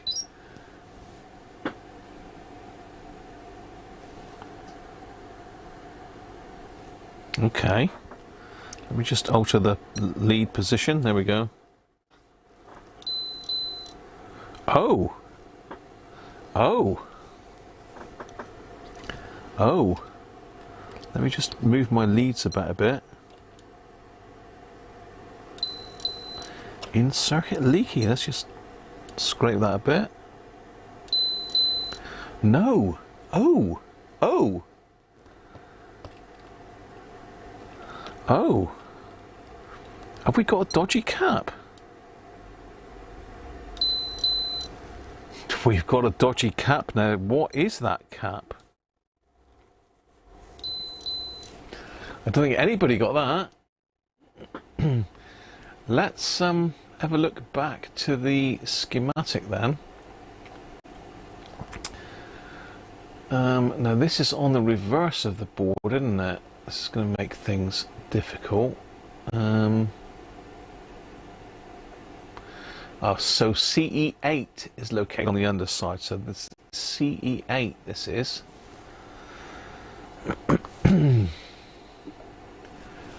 So CE8 here, that is correct. That is on the collector of TR4.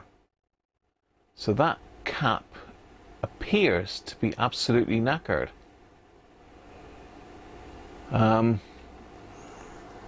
It says in circuit leaky. Was certainly not in circuit because I've got it off of the board.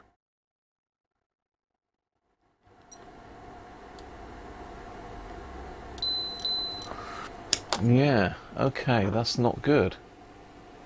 So there's CE8.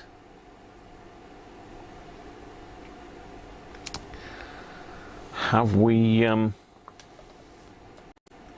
found a problem, Houston? It is a very good one, Aaron. Yes, it definitely is, mate. I would highly recommend these. I've used this one for years. So let's find a 330 ohm. We'll just stick it across the. How many volts is this one? That's 10 volts, and this one's 10 volts. Okay. Let's just make 100% sure that the tester's okay. Well, it should be because we tested the other one. So this is a brand new 330. Christ, that's reading high, isn't it? That's reading 445, brand new cap. Really? This is a 330.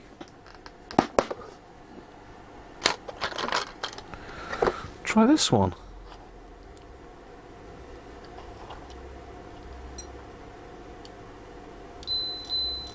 343, that's better.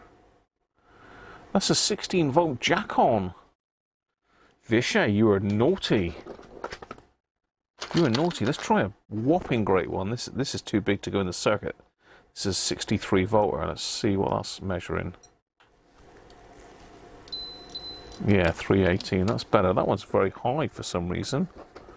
First one I tried. That can't be within tolerance, surely. Let's try another one.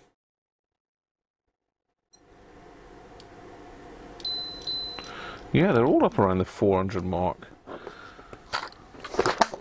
Strange. Anyway, this one's got to go, we know that.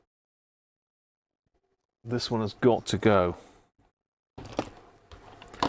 So we're going to stick this one back in place of it.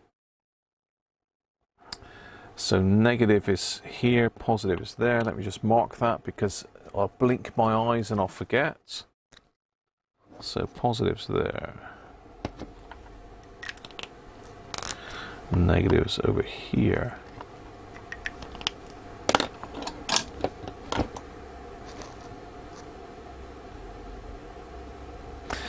So do you think we found our problem there? Or am I just barking up the wrong tree as usual?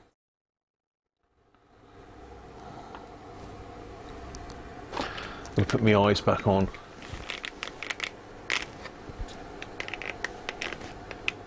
Oh, new caps can read high but form when used. Yeah. Battery going in peekaboo. Bung it away. Leaky equals short. I don't know. We'll test it in a minute, don't we? Just going to stick this one in. Where are we? Where's the thing? So we go there and there. And we'll pop it. Let's bend the legs. So bend the legs there.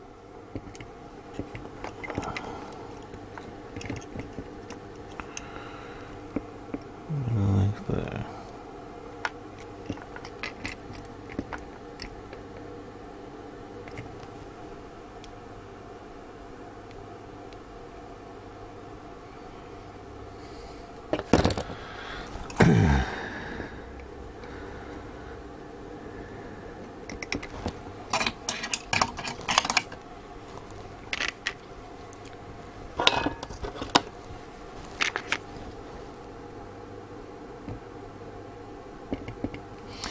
So you don't need any solder because it's got a shed load on it. Well, I know he says something rude then. It's got a shed load of solder on it.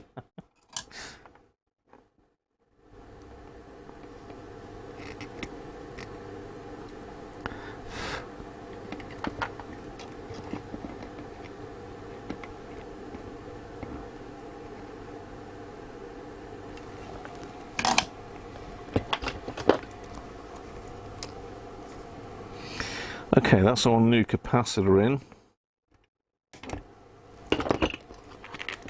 That makes me wonder, do I need to check the other ones? So let's see what this one does totally out of circuit, just in case, you never know. It might all of a sudden read good now. You think I've cracked it, Joseph?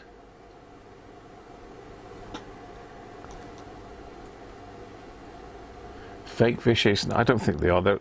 I only buy them from the main suppliers. I mean, it could be that they got one wrong. It's definitely measuring as in-circuit leaky, that one. What does it measure on the meter? What does Mr. Keysight think about it all?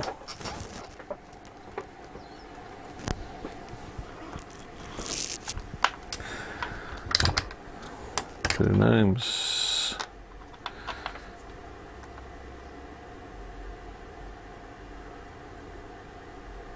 6.7 ohms. That's pretty low. That's got to be pretty much a short, isn't it? I mean, it's not rising at all. If I put the probes the other way around, will it change? No, 6.7 ohms.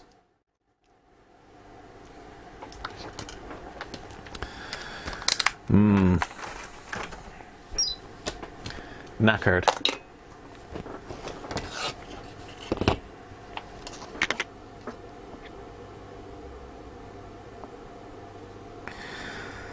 Okay, so the other one that I want to check is down here, this 6.8 one. This is basically the signal goes through this. So I'm going to lift a leg of that one as well. And really, unfortunately, I'm going to need to call it a day there because I really need to get down and give Mrs. Cruncher a hand with the tea, because I don't want her doing it all on her own when she's not very well. So I'm going to lift this one and we'll test it. And then I'm going to be continuing with this one. It might get through to next Sunday. If it doesn't, it'll be on Patreon and my membership page, but I really think we probably need to revisit this one again. Right, 6.8 microfarads then. Now this one is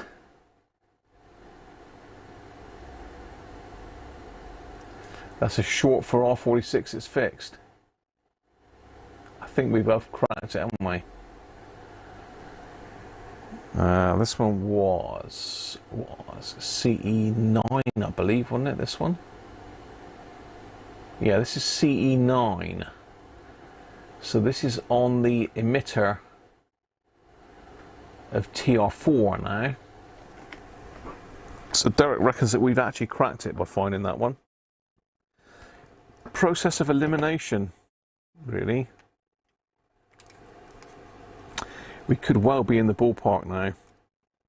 So, how are we doing? 6.8 microfarads.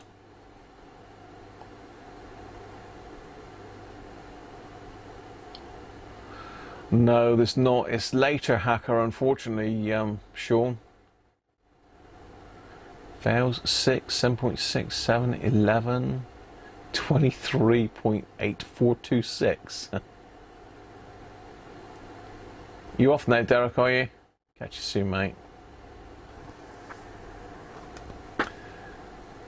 Andy B, 7.6.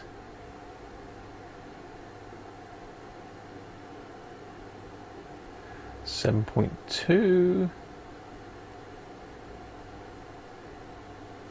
Thanks to all of you that have signed up on my membership page as well. Much appreciated. It's one of those things I didn't know whether it would work or not, but I do quite like being able to see who's a member just by looking at the chat, which is really good.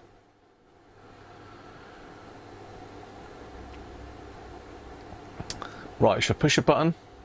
7.23. Sign up. Still going? Still going? I'm going to push a button.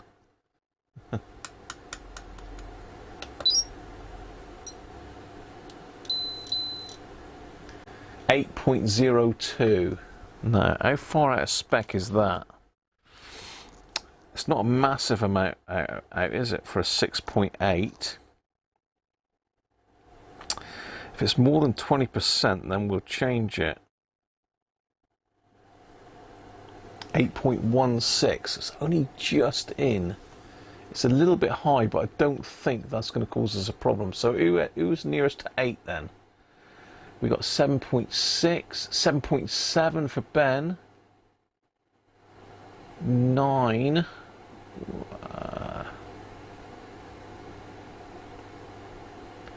I think it's Ben is closest, isn't it? I think Ben is closest with 7.7. Andy B just behind, and Martin as well. I don't think we need to mess with that one really, do we? Or should we just change it, being that we pulled it?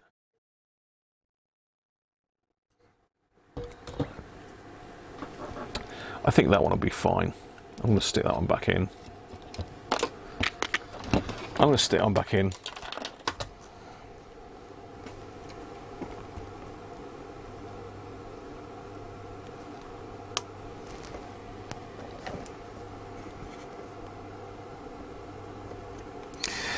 So I think we probably found the issue, to be fair, with that capacitor. I really don't know why that one's gone like that though.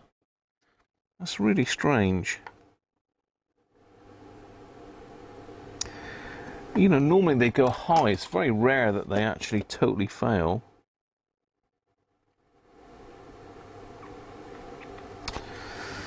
Yeah, it's pretty rare that they fail.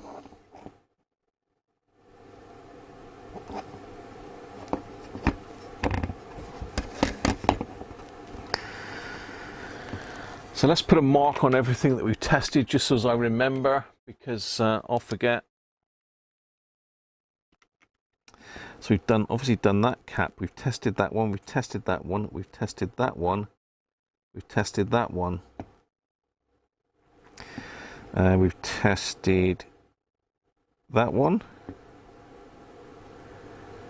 What was the other one we tested? We tested that one back there.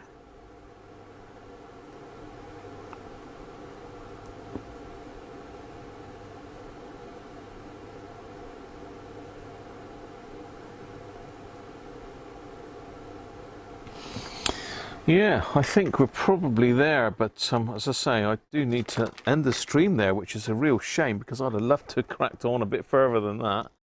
But, you know, Mrs. Cruncher is not well, so I'm going to go down and keep her company and help do the tea.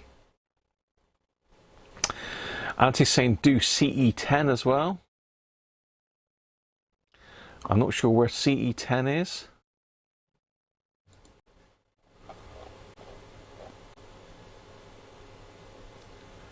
CE10 is the next one up, which is also a 6.8 by the looks of it. I'll try it in circuit, but I'm not going to pull it now. We'll try and connect it up in circuit and see what it says.